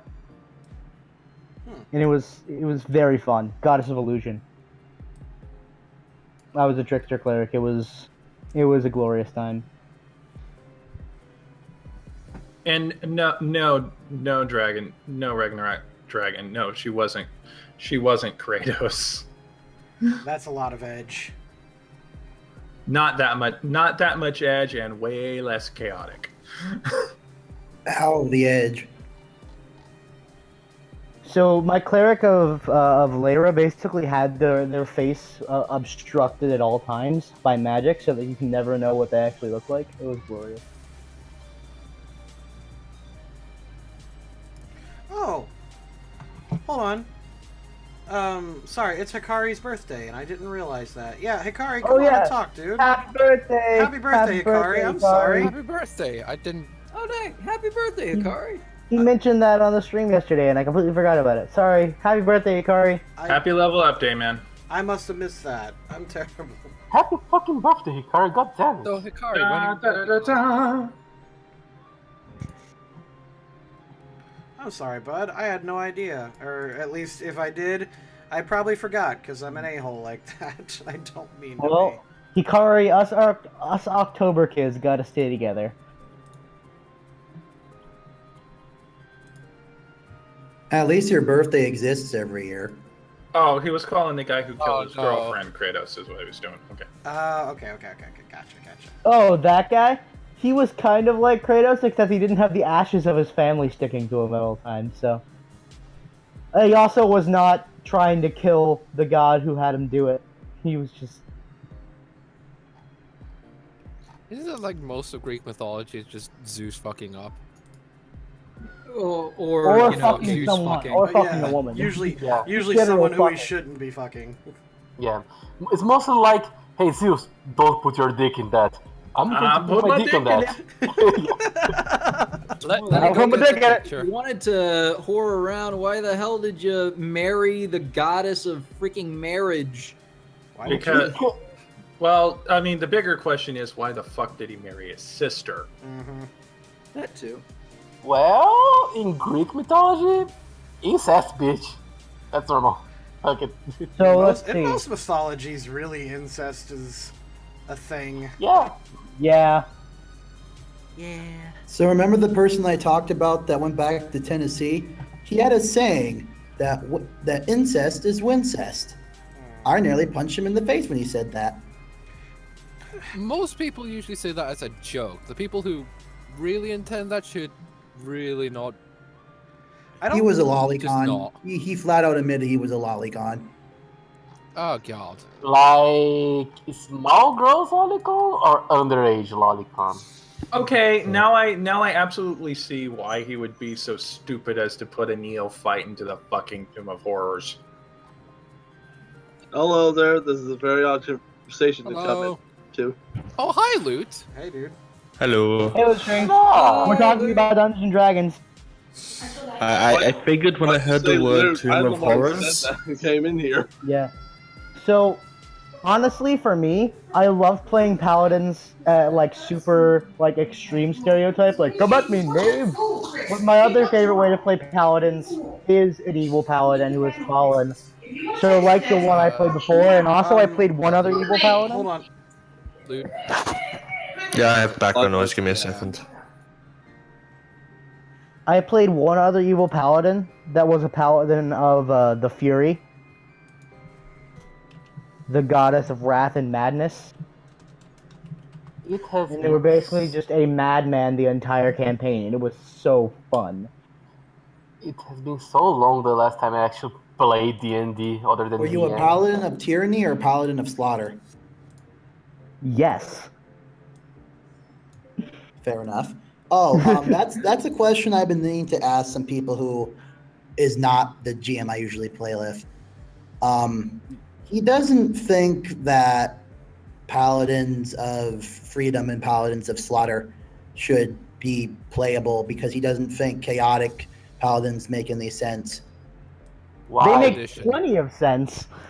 They're supposed to be the antithesis of, and like the anti-paladin is supposed to be the antithesis of the paladin. I mean, well, they have to be chaotic evil. Here's my counter argument to that. If a paladin is a holy warrior in service to a specific god, would not their moral code align with the god that they serve? Yep. Exactly. Like, I have tried several times to let me play a paladin of freedom, and I would connect to a god that would have chaotic good as their alignment, and I'm just like, he would not let me do it. And it's pissed me off on several occasions. But playing mad and evil paladins is my favorite thing to do with paladins. But I have to head out for now, guys, because I gotta go eat dinner. Alright, see you guys. I'll see you guys later. I'm gonna say, I still think that alignments are dumb. I really don't like them. I mean, if you go by that same logic that chaotic paladins can exist, I mean, if you want to go that far, it could be argued that the concept of lawful neutral should not exist. Because what is lawful neutral but, yeah, I have a moral code. It's neither good nor evil, but it is a moral code. He's very much like a purist for 3.5. Like he's not like horrible about it, but very rarely does he allow anything to be like homebrewed or anything. And it's kind of difficult to work with him on a lot of stuff, mainly because he's so stuck in his ways. Sounds like he would. Sounds like he would. And this is probably going to be anathema to most people. Sounds like what he should do is adapt in, use the 3.5 rules with 4E's alignment scale. He flat out hates 4E. Yeah, I figured as much, which makes his beliefs on alignments very much ironic, because 4E's is very much more simplified. You've got lawful good, good, unaligned, evil, and chaotic evil. Nice. Would you still be a holy knight paladin if you still went the evil god?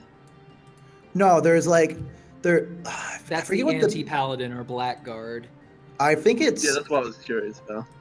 I know there's a paladin of tyranny, which is lawful evil. Paladin of slaughter, which is chaotic evil. Paladin of freedom is chaotic good. But I forget, and vanilla paladin is lawful good. So yeah, and then later versions of the editions, including 4E, had the blackguard, which is basically an anti-paladin. I think there's a prestige class that's basically something along those. Oh, does anybody else hate the fact that Cavalier is a prestige class in 3.5? Wait, what? I've never played 3. Like, to me, like, Pathfinder makes Cavaliers a base class, which is like brilliant and smart, and I don't know why 3.5 doesn't do it. Like 3.5 is the prestige class, pretty much for paladins, if I remember correctly. Would make it a prestige class because it's kind of a fighter, but they're specialized towards riding a horse and impaling people. It's so if I remember correctly, it's pretty much a prestige class built around paladins, because you have to be lawful, and usually, depending on the situation, I think you have to be lawful good to get some of the things you need for it. Also, your paladin mount stuff stacks with the cavalier stuff, so it's very paladin heavy. I mean, I get that their ears are typically like heavy cavalry armored knights, but like that kind of takes away from the variety, doesn't it? I agree. Like, I try to like come up with like these real interesting and unique concepts, and half the time they're shot down. Like it kind of sucks playing with like somebody so stuck in their ways. Well, I am very much a loose GM. The few times that I've ever GM'd, I'm pretty much you know what, play what you want. We'll see how this goes. All right. And it usually ends up pretty hilarious, because whenever there's a nat 1 or a nat 20, I will always go with what is funniest at the time, or what is the most epic. Mm-hmm. Of course, I very rarely DM because I am really fucking lazy. Well, wait, how do you play out your nat though? Do you play out your nat 1s as incompetence or mistake? I say depending on what it is. Like yeah, like I said, it depends on the situation. Example, it was from the same session where I created the highly aerodynamic scimitar of throwing. But a little later on, like a few weeks later, it was the final battle at like the Cragmaw Caves, where they have the hobgoblin and the bugbears and whatnot, and of course the dogs, the war dogs there. So previously in the session, my players had tamed three of the war dogs. So they had their own little band of puppies following them into the boss fight. And so at one point, one of the dogs faced off against the bugbear's pet dog and pounced it. And this particular pounce included a sub-power that said that the other person has to make a strength check or else fall prone. Well, I rolled the strength check for the dog, and it was a nat 1. So here's what happened. That dog, the dog that did the pouncing, I said was male. The dog that got pounced on was female. Oh boy. gosh. Oh boy. She submitted. Oh for no! breeding. Let's just. We all know where this is going. We're just let's. I'm just gonna let you figure out the rest yourself. Think we figured it out, man. Think you got it. Suffice it to say the next session I had to have them leave the dogs with someone in town. Jeez. Because otherwise they would have had an army of puppies. Puppy army. That doesn't sound like that bad a thing. Puppy army, best army. Then they would all be so easy to kill, and then you'd be just so sad. Well, that's their problem. What evil? It would be a truly evil person that would take up arms against actual puppies. Well, aside from that, I mean, I am a kind DM, but there must be some balance. They already had a ridiculously nerfed baby dragon in their party. I had to draw the line somewhere. I'm DMing for the first time D&D in a while now. My first party is still playing, and I find really funny that I allow a lot of shit. My party tamed a displacer beast. It's kind of amazing, actually. I like displacer beasts a lot. They're amazing. I love them. They are just one of the coolest things I think Wizards has ever come up with. Yep. I've DM'd one serious one-shot campaign where it was basically a riddle tower where if you got the riddle correct, you could go up into the next floor. If you got the riddle wrong, you would fight against zombies. The basis of it was that it was like a ninja clan sort of thing. And my character was like I had a player character from another campaign that became the leader of this clan for reasons I can get into it for the next story. But basically, they have this I think it's called the Tower of Destiny or something bullshit and stupid. And it was a 10-floor tower where if you got all the riddles correct, you could go to the final boss, yada, yada, yada. Why I picked zombies was because they're undead, which means they typically do, unless you have some bullshit magic, they do not take critical damage or take I think they're called sudden strike for ninjas, which is basically just I forget what the rogue thing is called, but basically one of the players apparently really started to hate the riddles and basically said, I tried to unlock the door. And I'm I explained near the beginning of the campaign there was probably no way you were going to unlock the door because it was like a smooth surface, literally no keyhole, no nothing. There was no logical reason you could unlock the door, but it was getting super late and people were getting super bored from what I could tell. At least this player was, and he rolled decently enough to unlock the door to the point where I was just like, screw it, you unlocked the door. I basically played it off in the final encounter that the two people who they met at the beginning of the campaign that led them to the tower basically was telling them the riddles and controlling the tower. So they were like, okay, we opened the door for you and yada, yada, yada. But it was such a disappointing thing. So I was like, come on, dude. I explained to her, you can't unlock the doors. Why are you going to try anyway? Well, I mean, I understand why he tried because he was super annoyed, but I guess it's my bad. I'm not really trained to be a GM, and I'm trying, but it's not really the best thing for me. All I want to know is where do you train to become a GM? And can I go there? The GM Academy? Trial and error, mostly. Do you get a letter when you're 11 years old that just comes to your house addressed to you by Al? You're a GM, Harry. You are president of the GM Academy. Okay, my point. My point was basically I I understand that practice makes perfect, but the problem is a lot of the campaigns I want to do, most people aren't interested in, and I'm just like, why? The trick to that is really just be very honest right up about what your campaign's going to be about. Oh, I'm always honest about my campaign. Yeah. It just doesn't help. Yeah, and make sure people are interested in that, and if people aren't, then just don't take them. Also, make sure you have the hairspray lighter. Stuart, if I can make a suggestion, I see that you're like trying to make like a little nice little area for people, but I was like, you're making a ninja village, so why not make like a watchtower for a ninja? Like they're watching the entrance for people to come in. That's what I was thinking, but there's like no tower sprite.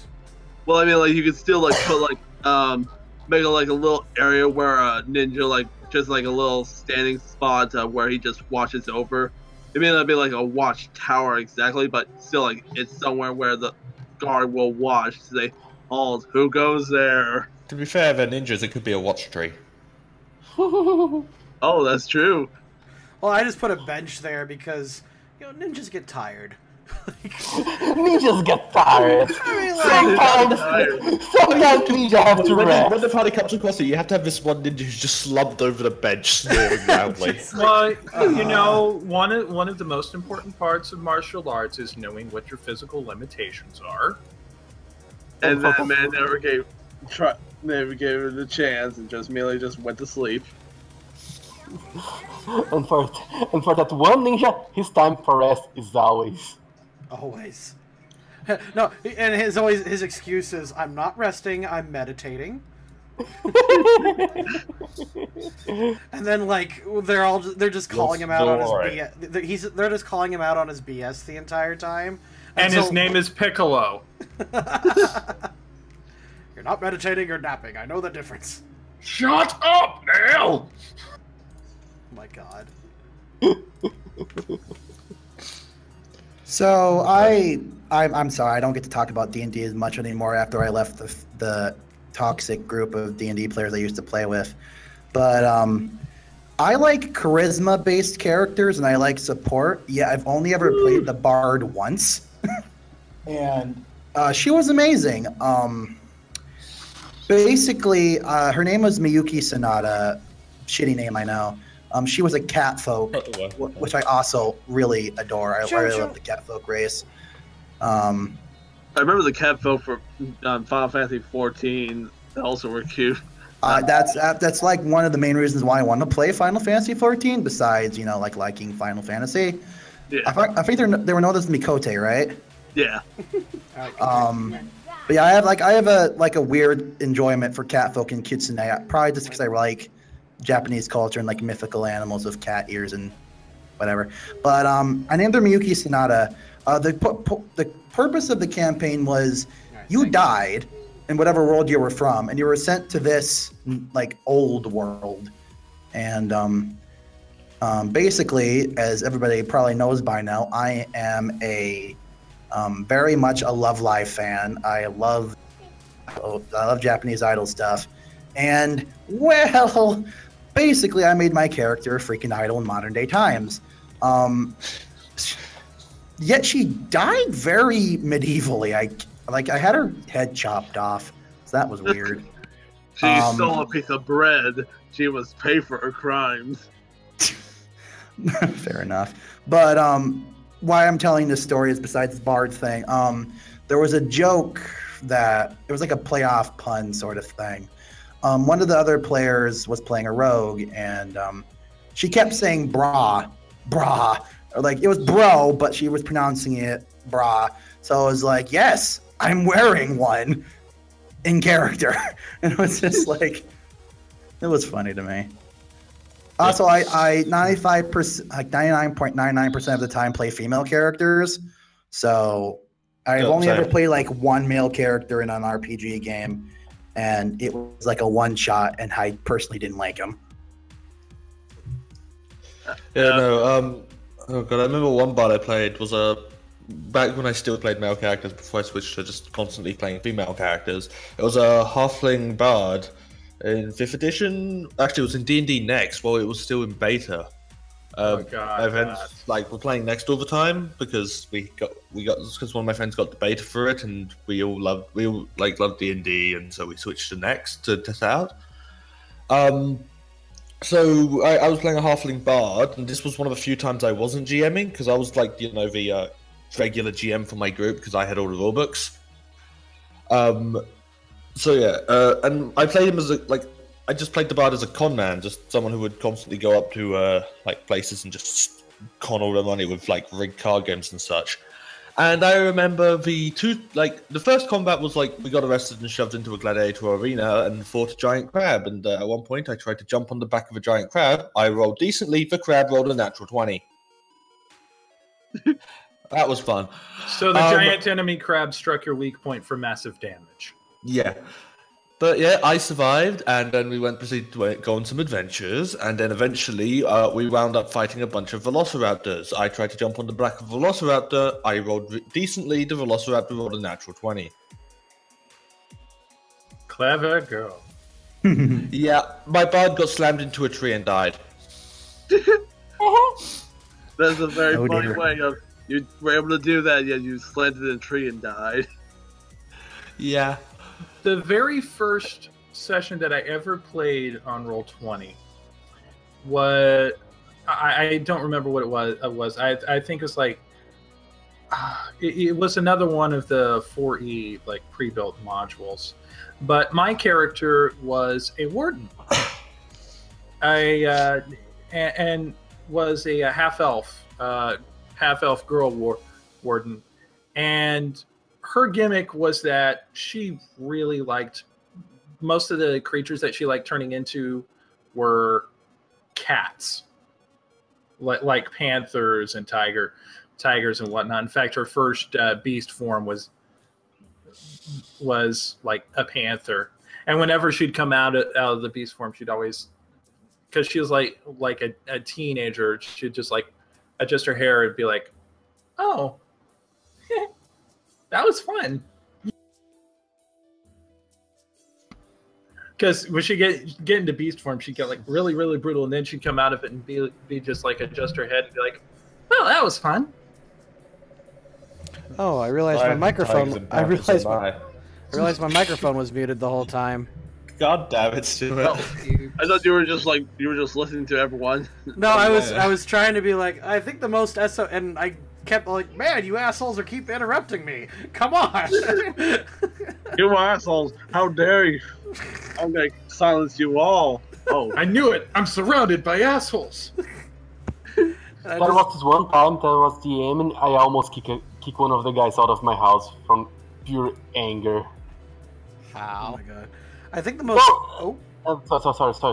That's okay. It's okay. That's why I muted my mic. I realized. So I think the most esoteric character I've ever played like that was a tiefling, and I realized apparently this character existed in the Emoji Movie. I wasn't aware of this until after I way later, but the most esoteric character and out of place character I ever played was a tiefling who he called himself Gideon Hellspear. And he was the greatest closer in the multiverse, and he was just a timeshare salesman from hell. And when we introduced this character, he was totally out of place because he was talking like a modern day businessman, in this medieval setting. And I just kind of introduced this guy mid-campaign for my friends. They were in this mega dungeon. They walked into a room where Gideon was hosting a web seminar, and there are a bunch of demons around, and they're all "Oh man, this guy's got great ideas." And I was hosting how to run your own startup, and Asmodeus' summer home on the Shadowfell? You know who sold him that house? I did! I remember, my big pitch was he sells timeshares in hell because he realized people aren't going to sell their souls for eternal damnation anymore. So, you get 9,000 years of eternal, of torment, and then 1,000 years of living in this really nice condo on the pits of despair. So like overlooking the lake of fire, and when the lava ball rises in the morning, you just hear it just right, and you could just hear the screams of the damned. It's great. What a great deal! I'll take that up for my soul any day. You know, I just can't help but feel how appropriate it is for you to have played a character like this, Stuart. I liked him too because I gave him the key. I was beta testing the Keymaster class with Masako, and so I played this with my friends to beta test it, and I wanted to give him excuse to not carry a weapon. That's what D&D devils are like in canon. That's what I figured. They are more like businessmen than anything else. He was really dignified, wearing a suit, and he called himself the greatest closer in the multiverse. And when I role played him, I talked like Billy Mays. The devil went down. The devil went down. Hellscream here, offering you a timeshare in hell. You know, like bogus. The devil went down to Baldur's Gate. He was looking for a soul to steal. Oh, he doesn't steal. That's wrong. The devil went down to Georgia with an exclusive offer for only you. Oh, well, no, because see, that's the other line. He was in a bind because he was way behind, and he was willing to make a deal. I need to listen to that song again. Yeah, was that supposed to be a one-shot, or was that a serious campaign? It was a serious campaign that I just kind of invaded for a while. Yeah, devils are the lawful evil ones, if I remember correctly, because they're the ones under Asmodeus and the various different archdevils, and demons are the ones under like Tiamat. Chaotic. No, Tiamat is lawful. Tiamat's evil dragons. Tiamat is chaotic evil. She's basically the exact opposite of Bahamut, which is lawful good. I was gonna say I played the scales of war. I know Tiamat. She's chaotic evil.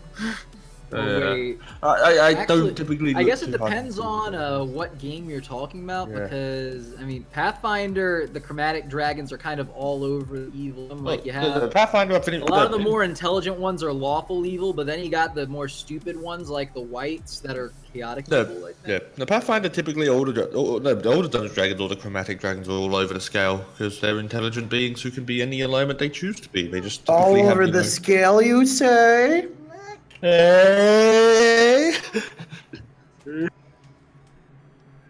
better get used to this, guys. I'm gonna try to be in every stream I can be in. Yeah. So some of them do whatever they want, and others follow the rule of claw.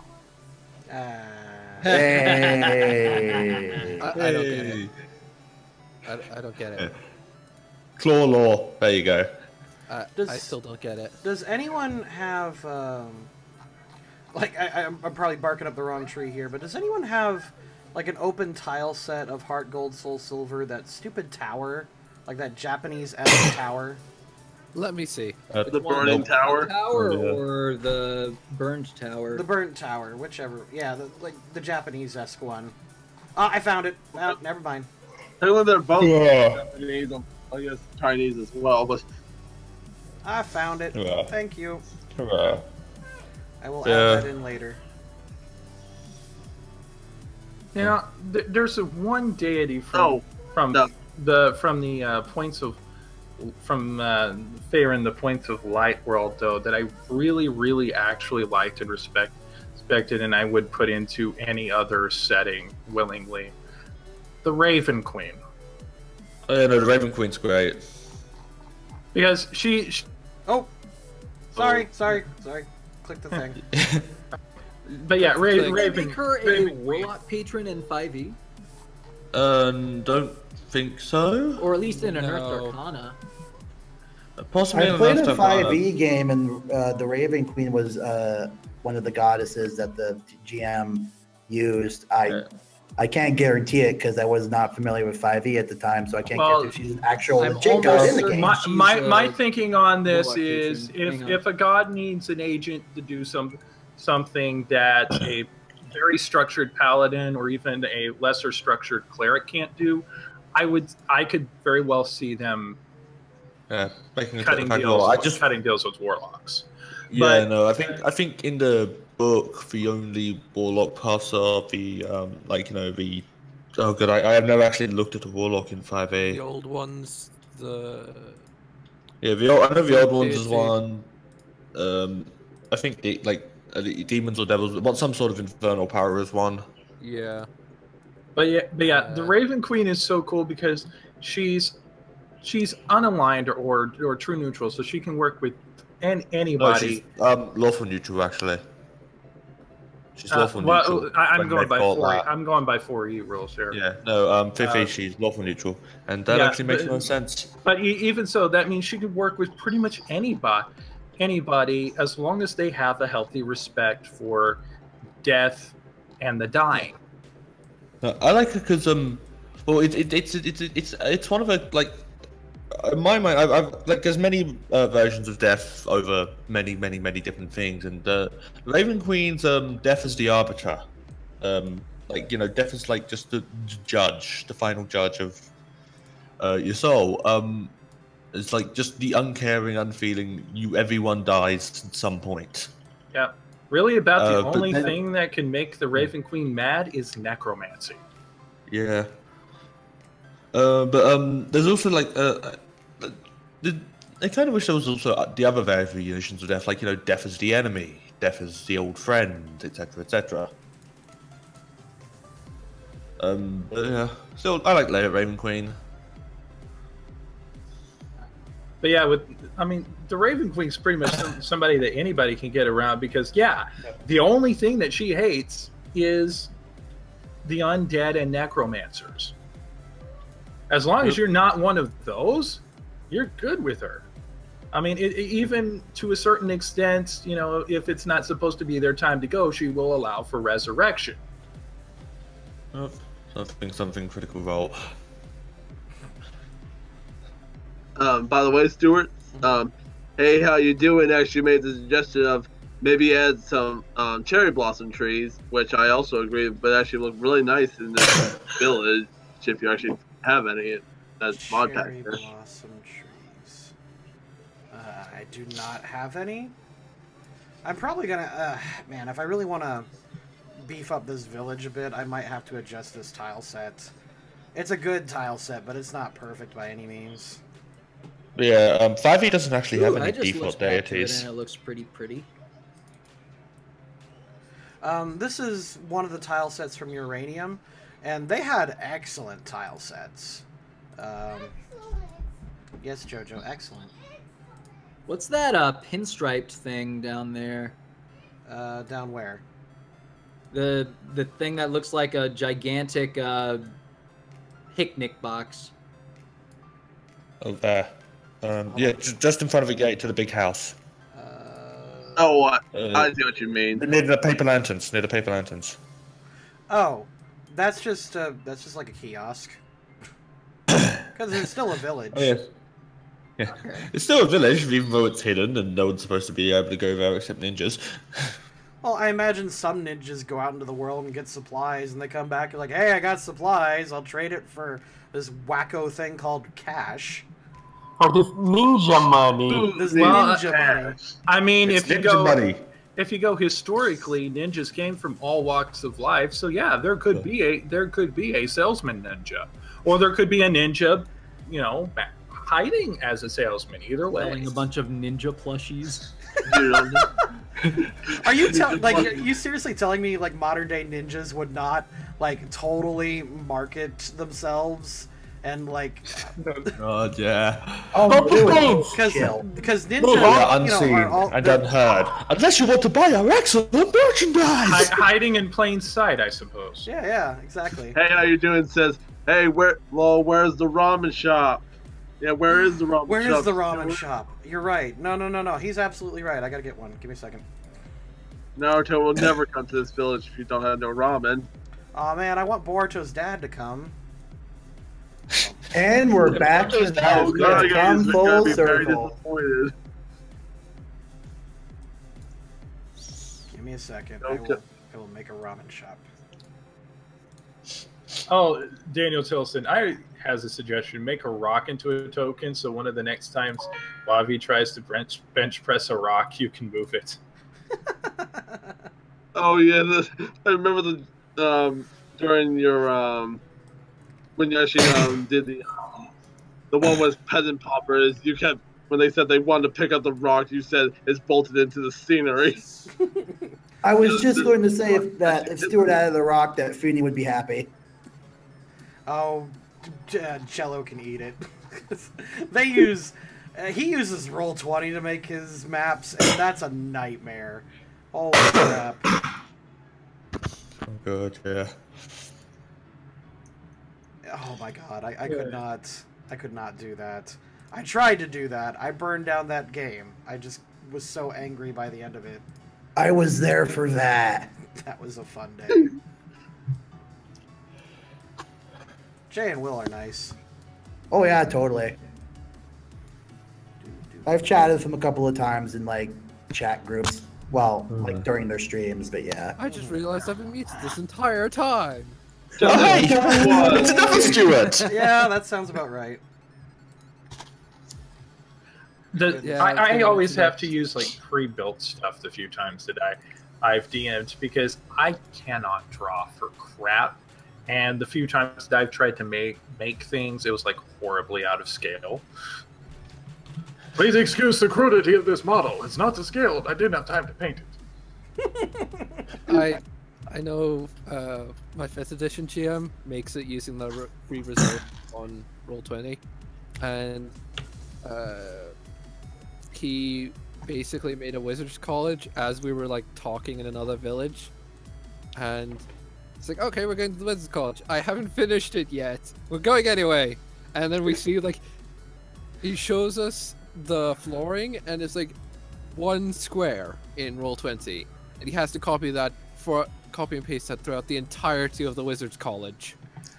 Yeah, the problem with that is like they've got really nice tiles to use, but when you place like 1,000 copies of that tile, it just causes it to chug. And yeah, the only way you can deal with that is if group them all together. Even then, it still has to figure out, okay, here are the wall groups, here's the big floor group, and just it becomes a mess. A ninja salesman who sells jelly donuts. Oh my god.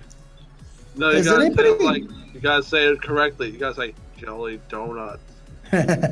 Gotta it's get those sweet jelly donuts. And when he sells a frying pan, he makes sure that you knows that you can use the frying pan as a drying pan. Yes. The fucking memes are so much alive in this group. I can't even talk about this. Memes are real. Has anybody ever played a character in like any tabletop RPG that basically was like, I'm trying to figure out like a way to describe it. Like I wanted to make a character that basically just kind of like appraised things, and that was kind of like their shtick, and like kind of like a shopkeeper type of dealio sort of thing. And I wanted to know if anybody's ever created like a character that was like just not combat. I mean, I've created characters that were like, you know, not focused on combat plenty of times. Something always though charisma focused. But also something who puts points in appraise. Well, I wanted to make a character that was basically a skill monkey that was not combat related. Yeah, no, I've never like gone appraise, but I've done skill monkeys before. Yeah, I think weirdest. One of my characters that I've got right now is a skill monkey. I think the weirdest build combination I've ever built, well, unless you paid attention to that period of time when I was trying to build up my Pokemon tabletop character just to say that I could, was actually a half-elf that I had created with the noble background and who was a rogue. A good noble rogue. That can happen. It's possible. I think it's possible. Yeah. Basically, that was kind of the side effect of her, teenage rebellion against her parents. Really, I was going to say that you accidentally mixed Zoro, but that's fine. No, mother and father, I don't want to be a typical stuffy rogue. I want to be out there among the people, doing things and picking their pockets. See how the other half lives. So Joshua from Sacred Stones. I like that you said, no, mother and father, I don't want to be a good evil person. a typical I stuffy don't, rogue. I don't want to be a typical aristocrat. I want to be out there amongst I love how you said regular people. stuffy rogue, because rogues are typically known for their stuffiness, uptight nature. The voice. That's some stereotypical rogue, you know, uptight, stuffy. So Bilbo. Like Bilbo Baggins. Yeah. According to Fabius. Yeah, I guess so, except half elf and female. Because I do that a lot. I play half elf females. Whatever that says about me, I leave to your discretion. I don't know. Well, you've already admitted somewhere else that you enjoy androgyny, so. That's fine. Yeah, but that's a different context, and we're not getting to that here. Yeah, we're not getting into that. Nothing wrong with that, but yeah, we'll just skip past that. Yep. It's like 75% of the characters I've ever played have been half elf females. I'm just waiting for the microaggression. No, you already did your microaggression free attack. You don't get any more. It has been already more than one battle, I guess. I don't know. Oh, this is one entire battle. You're in it for the long haul, bitch.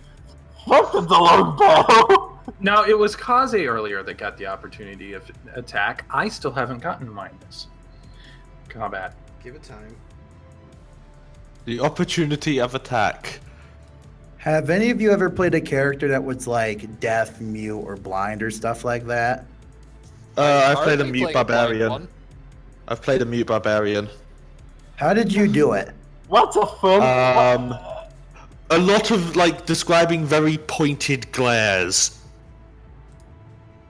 I was a barbarian. I wasn't exactly going to describe very complex issues. Oh no, I completely understand. Like permanently deaf, mute, or blind, or I've always wanted to play a mute character just because I thought it'd be an interesting concept. But again, my GM is like, it's not gonna work, so I'm just like, well, no, it worked perfectly fine because quite frankly, like well, you can hear things perfectly fine, so as long as you're not planning on talking much, you're good. And B, you're surprising how much you can describe by just describing how much people can understand by you just pointedly glaring at them. Another fact is just pointing and gesturing. Well-timed roll of your eyes. To be fair, what was I going to say now that I think about it? I never get to really talk during the campaigns anyway, because there's one player who basically hogs all of the conversation. Slap them. Dude, if we already didn't hate each other, it would already happen. Slap him. I broke off from the group because of this guy.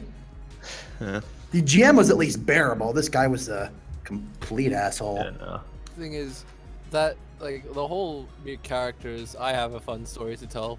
A friend, like they were playing basically like this apocalypse style campaign. It was also their first D&D campaign, and in like the first session, their character's tongue got ripped out, so they couldn't speak at all. And then like 3 sessions down the line, the GM's like, "Why aren't you speaking?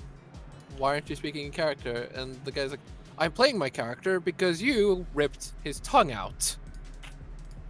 Did he just? And then it was just the GM probably forgot, but was also like, "Yeah, this isn't going to work," and then just asked my friend to leave. What? What? What a douche! Yeah. That You is tried to bullshit. And that's not even his fault. It isn't his fault, but it's one of those cases where it's like, just I can think of 3 different ways to solve that. I know, but like the GM's like, At least retcon the tongue pulling out. Retcon, have a cleric show up to heal the tongue, or just get them to make a new character. Yeah, exactly. Like, it's the GM. He's supposed to be flexible, not a complete douchebag. Or role play the character learning sign language. Yeah, I know there's drow sign language. I don't know if there's like specific sign language. There's probably a common sign language. I would have to imagine so. Well, There's probably CSL. Sounds like it would be. Else, at the same time, it could just be simply said that you just wrote everything you wanted to say down on a piece of paper, so you just read. I mean, there's a lot of easy solutions in just kicking the guy out. Like, I don't understand how that happened. I mean, Baloo flubbed his supercharge in the last D20 Modern, like right at the beginning of it, was turned into a statue for a while. You know how I played that, despite the fact that he's a very talkative character? Yeah. Exactly like that. So what exactly happened? Did he just like in the story? How exactly did he get rid of him fully? Then at that point, the day ran out and he changed to a different mutation. Yeah. Okay. Apparently, some of us sound like the members of Team Peasant. Apparently, someone here sounds like Jello. I was actually thinking that too. I was just like, wow, you could easily pull off a Brendan impression. I was like, dang. Oh, that's okay. When I'm in my more manic moments, I can sound like Krillin. Oh my god. God, wow. Oh jeez. Sounds like Feeny. Let's see. Quack! Sounds like Feeny. See if you have the true voice. You know, I don't hate this Ninja Village, but I'm not happy with it, like, at all. It's fine, honestly. It's probably like a spite thing because the players wanted to go to the Ninja Village immediately. No, it's just I'm not happy with how it turned out, because... Ninja Clan, here we possibly not stand? Like a ninja, give me 3 square feet and a ninja. I just thought of something really trolly. Just have a blank version of this map where it's just the terrain, or just a blank field. It's like, yeah, this is a ninja village. It's all hidden though. Oh, I would love to do that one day. One thing that you probably could have done to like make it more a little better was because in Japan and just like in any ninja village that they actually make in any show or anything, they like have all the houses like all crammed together. Like there'd be like 3 houses close to right next to each other, like neighbor houses. Dude, that's what way you could like make up all this space you're making. Like you made like a huge town square right there, so you could have like put like a few houses there as well to like make it more like the actual ninja village. Yeah, in Ninja Villages though, they had space to play with. Oh yeah, they had space to play with. I'm just saying, like they had like a lot of their houses like crammed together, so like it was. Really? That's usually what they did in Japan mostly. From what I can tell, like the supposed logic behind it is that if they cram the buildings together, it lets you train in an urban, like a faux urban setting. While You are horrible, Hikari. I am sorry. What? Watashi has a 9 tails. Oh my god. Naruto.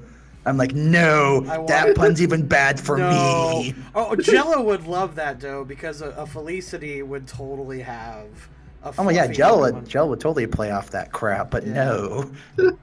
Isn't Watashi just I am in Japanese? Yes, it's the most weeaboo name I could think of. I mean, I was like, that doesn't no, that's a word, not a name. Exactly. Watashi no Watashi. Yeah, Watashi. Well, women typically use Watashi. Well, it's more gender neutral, but women typically use Watashi. Okay. It's like I don't remember ever seeing her in the episode from. You said she was in the Peasant Poppers episode first, right? Yeah. Yeah, it's episode 2.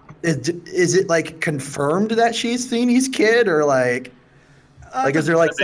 But the drawing now, it definitely makes more closely. Yes, it is possible. Yeah. Jello really likes the idea, so I'm gonna go ahead and say yes. Does Watashi have a brother named Boku? I thought about it. I really did. Because, oh god, fucking damn it! Because Jello said he's never had like a male Felicity, and that would be a really cool idea to have a brother named. So her name is Watashi Felicity? No.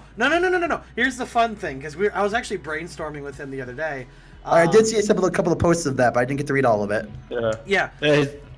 Like all the Felicities are named Phoenica, because they have like another one born that looks like them every generation, and all of them have different nicknames like Feeny, Nini, and like Fen and all those different ones, and hers would just be Ni, and she would be Nissan.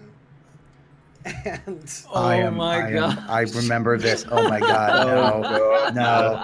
I am no. I like Jello. I like Phoenica. No.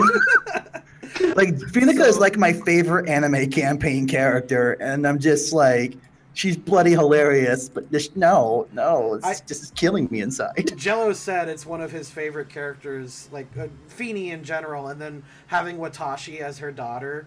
He said, like, he kind of wants to make it part of anime campaign, but probably won't ever be part of it. I was gonna say there's only like 2 episodes left, and he said he's not doing a second season, so yeah, he might not be. Yeah. I have a question. Was one of them called Weenie as well? As are all the other names? Oh, no, that's just immature. Yeah, just I know. Stop. You remind them all and just... Stop it. No, you stop that. Stop. No, got time for that. None of that! Shame on you! Shame! I also like Trixie. Trixie? I like all like the kid characters. I don't know. They were just funny and like well RP'd. An anime campaign? Yeah, I'm sorry. Yeah. No, it's fine. I've only watched a little bit. I started watching when they went to the beekeeper house, and I totally. Oh, that's when I started too. That was the Magical Girl episode. Yeah, I totally stole the B&B joke from them because that was. I figured that's what it was from. It sounded familiar. Yeah. But yeah, I started with the Magical Girl episode for 2 reasons. 1, I love the Magical Girl genre, and B, I like Jay from the Third Wheel. Hold on. And Rick Shades is like the best. Letter 1, number B. Option 2. I wondered if you did that on purpose. I was like, oh man, clever. Rick Shades. Rick Shades. Yeah, I personally didn't really care all that much for the peasant popper stuff, but I did like Rick. I personally loved all of them because they made it more. They were more focused on being more humorous than they were about actually trying to make it, not like be serious and make it actually trying to do battles and everything. I'm going to say I like them for a change of pace, but when I'm watching D&D, Pathfinder, campaigns in general, I like to see them playing. So yeah. Like, if it's an extended campaign, I want my serious stuff. If it's a one shot, go goofy. Oh, yeah. Or serious, whichever one works. What did you think of the crossover? Oh, the crossover was the crossover was what really got me like going like I need to watch this full thing now. Oh. Just out of curiosity, why did Jackson just drop off like halfway through the? Because the crossover was split over 2 sessions, and presumably Jackson couldn't make the second session. Okay, I like I said, I joined very late into the loading crew fandom stuff, so I didn't know enough of the scenario. Well, Jackson's also Jackson. He does. Well, believe me, I know that. he goes by his own pace, and yeah.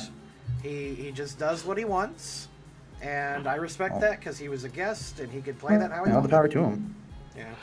Oh yeah, Samson was hilarious. Like when he was actually Samson. Does he actually play characters, or are all his characters just Jackson in that whatever universe he's in? I have no idea. You seem to just describe both Gregor and Samson.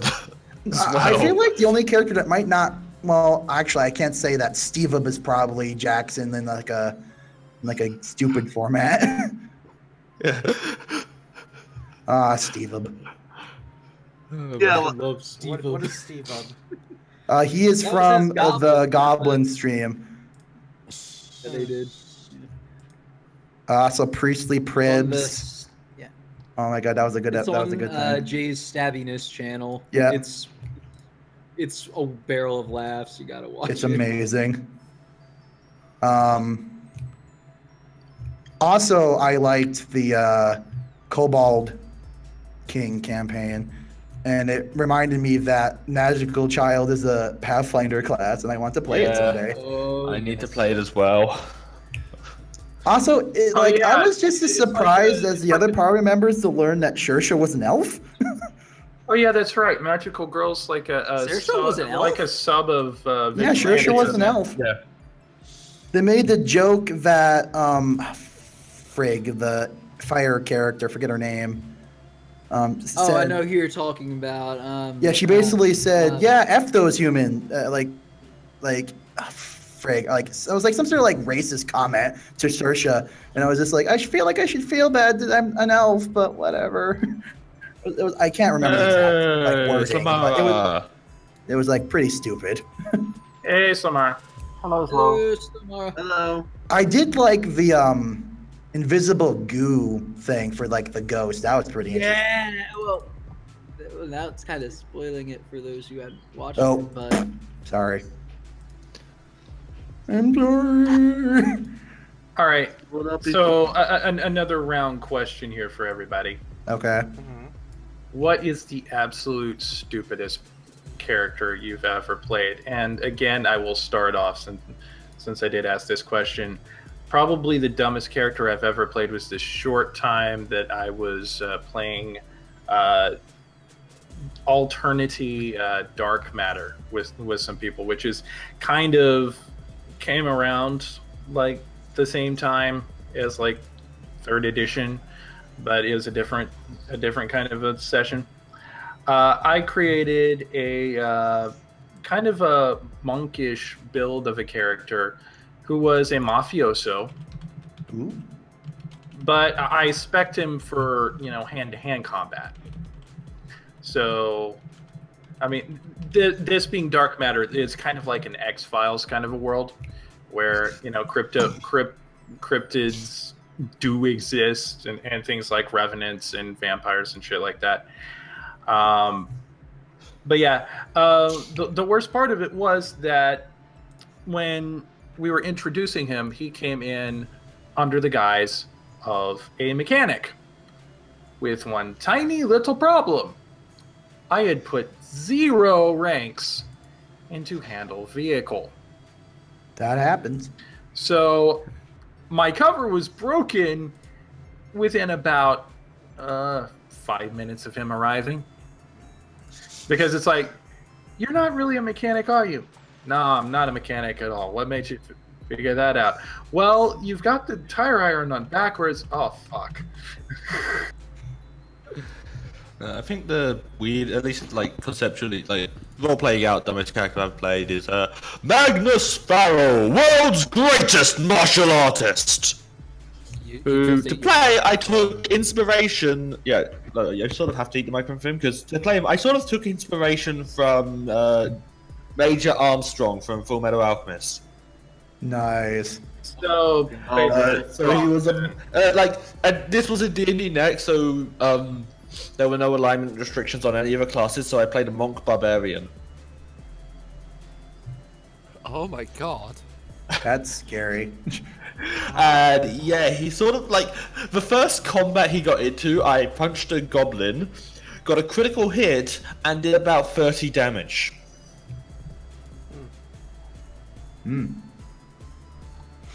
Yeah, he was fun. Everyone hated him. Every other player hated him because it was just so loud. I have 2. I wouldn't say stupid characters, but I mean like they were really dumb to play, and I had fun with it. Both had a similar theme too, out of irony. There was like an apocalypse. I forget what the system is called. It's like something apocalypse. Not the Jello variety, but I had to do it. And basically, it was like I played a battle babe, which is basically you do better when you're sexy. And there's quite literally a skill that says you have better armor when you're closer to being naked. Guess how often I was naked? Or really close to being naked. That's Apocalypse World. I have that. I want Yeah, to play Apocalypse it. World, thank you. I want to play that. Basically, well, I mean, clearly I couldn't. The GM was like, "Now we're keeping this at least semi-PG." So I was like, at best, I think I had like undergarments on a regular basis. But The design I used to like base her off of was one of Caitlyn's skins from League of Legends. I believe it was the Russian snowy one because it was set in Russia. The other character I had, what was her last name? I remember her. It was, her first name was Athena. This was a Monster of the Week campaign, and I was what's the class? It was basically like this evil kid thing, where you can cast like magic, but it's spoopy. Hex something, I don't know. You also have to take like penalties to certain things. Like you have like things you need to like satiate or something. Crap, has anyone ever played Monster of the Week here? No, but I have bunch of I have that as well. But long story short, I had anger management issues. I forget the other one, but my main one is she was very lustful. So if she was in any scenario that which she would consider attractive, she would literally go full on thought mode. I guess would be like the best scenario to call that. Like be gone, thought. Like literally, she made out with a god that was like in like the image of what they would find most comforting and attractive, and she just went out. Basically, if you could fail the checking, basically the GM asks you to make a roll. If you fail the check, you go to your primal instincts. But 9 times out of 10, I was just like, F it, I'm gonna fail it, just because I want to have stupid, sexy times. Let's just say a lot of the party members probably hated me. Actually, I'm gonna look up the class right now. I wish I remembered it. It was like funny. I mean, I'm just slowly remembering the entire horror show that was the I ran recently on this channel. What was it again? Retail Magic, and that was a thing that happened. I'm still not quite sure what happened. There were trapdoors involved, which apparently led to a plane made entirely out of contact LSD. Fun. That also gave you physical transformations. Someone came out of them with bunny ears and bright yellow hair. Hang on! Look at this amazing thing we've got going on in the chat. Join MafiaAddict.com. Aw. I wanted to read it because it ended in like MafiaAddict.com copy/paste. Oh my god. Yeah, it does say copy/paste at the end. Create the most Lester, she was pretty fun to empire. play as. Start a family and become the very best. MafiaAddict.com copy paste. Oh my god, I'm just gonna hit block right now. That was fun. Join the mafia. Join the mafia, start a family. Become a legitimate business gnome. Well, I almost want to make him a moderator now. Why? I think that our channel will be becoming a mafia soon, so we don't really have to worry about this kind of stuff. We have a mafia. A loading crew mafia. Perfectly legitimate businesses. And also Town of Salem, which we're playing Sunday. There'll be mafia there. Sorry for interrupting, but no problem. I think I should put Jojo to bed, and I might call it a little bit early tonight. I hate to do that. That's fine. That's totally fine. That's fine. I made good progress on this village. No worries. That's fine. I keep forgetting to press dog. Statue is. What is that of? That looks like an Altaria. I think it's Dratini, maybe? Like the Dratini with wings? It's a Pokemon Uranium Pokemon. Okay. And praise Zion! Okay. Praise whatever the I should put a hippo statue there. I kind of know what that one is. If this is the village, I think it is a Tassa is from. It's one of the Pokemon which is technically in the Pokedex, doesn't exist in the game assets, and is only ever talked about. The class was spooky for Athena, and I'm actually looking at it right now. I forget what the. I think I had. Oh, I had violence, lust, and anger. Lester, make sure the village has a Pokemon Center. No. I thought that was what the They use old-fashioned ways. building at the top right was. It was some like ninja Pokemon Center. Technically, that's the gym in this tile set. I think Oh, I'll make like a hidden ninja gym. That'd be cool. You can make if I